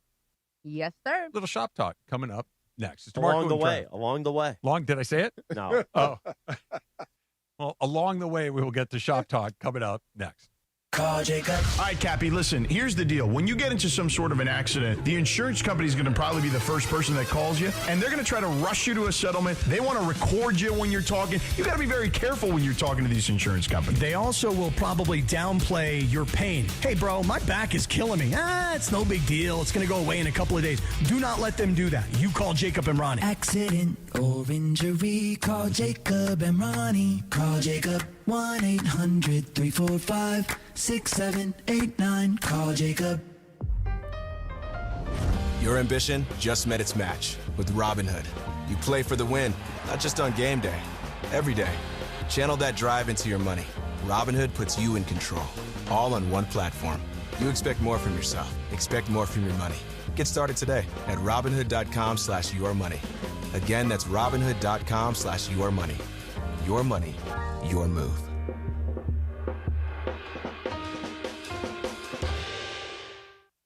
Do you read more about your team in the off-season than in the season? Does your game day outfit include a brown bag with eye holes?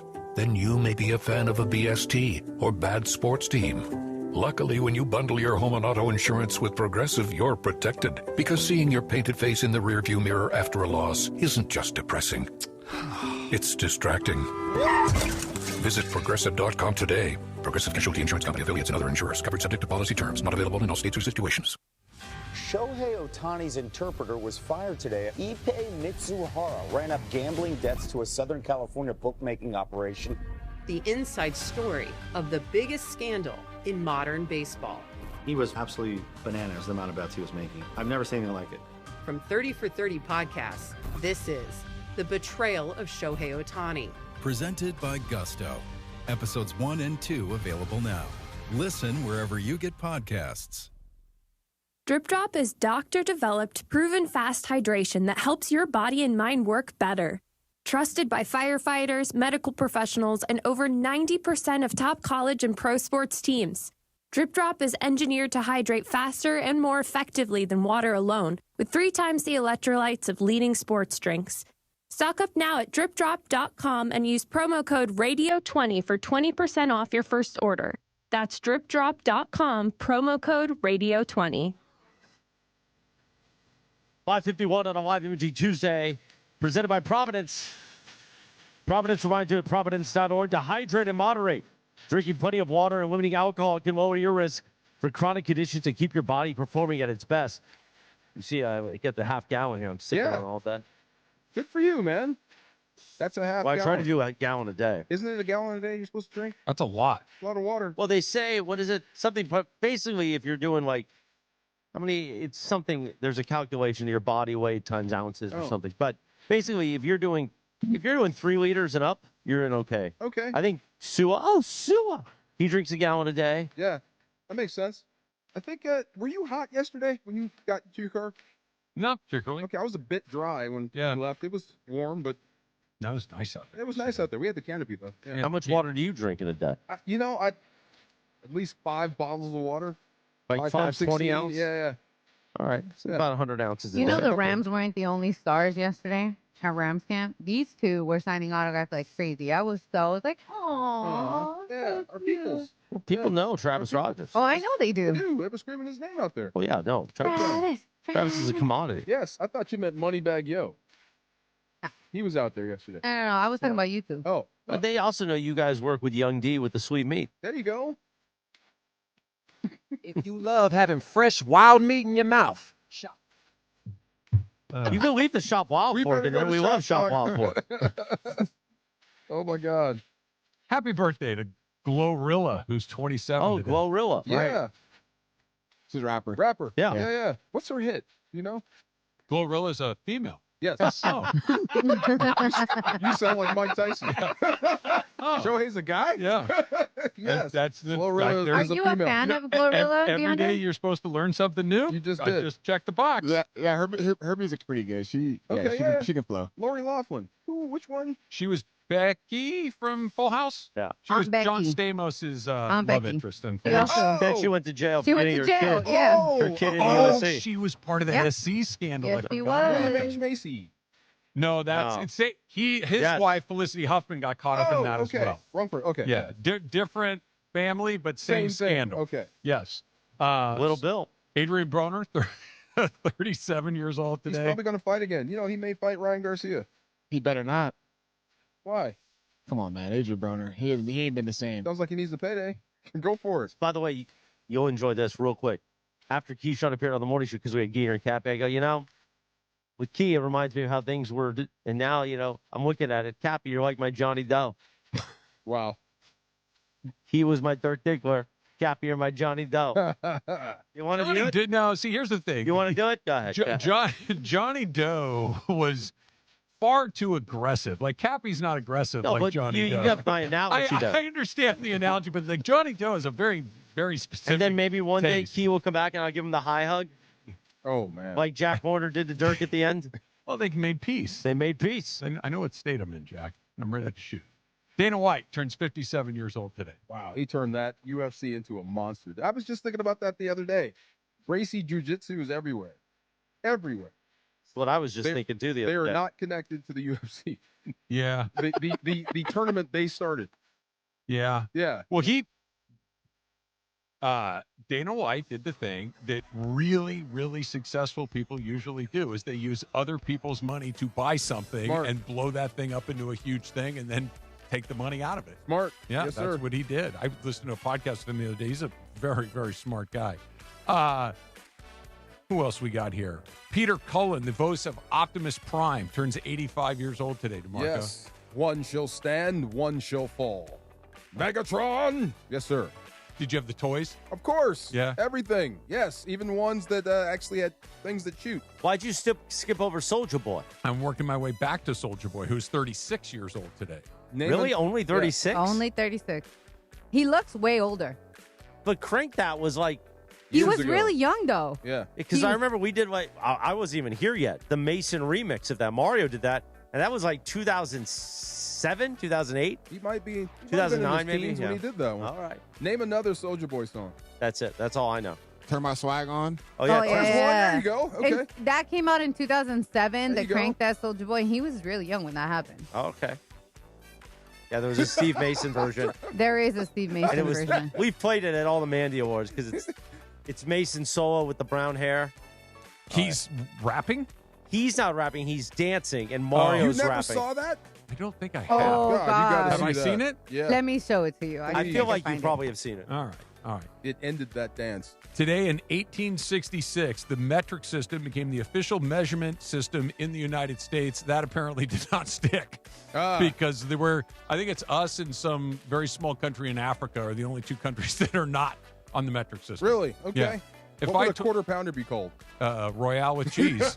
There you go. There you go. Yeah. So I like if you told me I need you to walk a kilometer, I have no idea how far that is. I know it's less than a mile, but I don't know if it's like around the block or just short of a mile. I have hate no when idea. they do weights in kilos. Just Oh yeah. Oh, I know pounds, about. please. I can help you with weight in kilos. It's like so. 2.2. Yeah, I can help you with Is that what it- ounces. just- Yeah, can you Just put pounds, please. Thank you. Yeah, man. What is stone in England? That's weight. I know. Well, what is a stone? I don't know. Yeah, Heavy. 8 stone is like a heavyweight. You're like 8.5. I'm 8.5. I guess. I don't know. Angels baseball is coming up next, and the Rams season is different all of a sudden. See y'all tomorrow. You're just the sidekick here?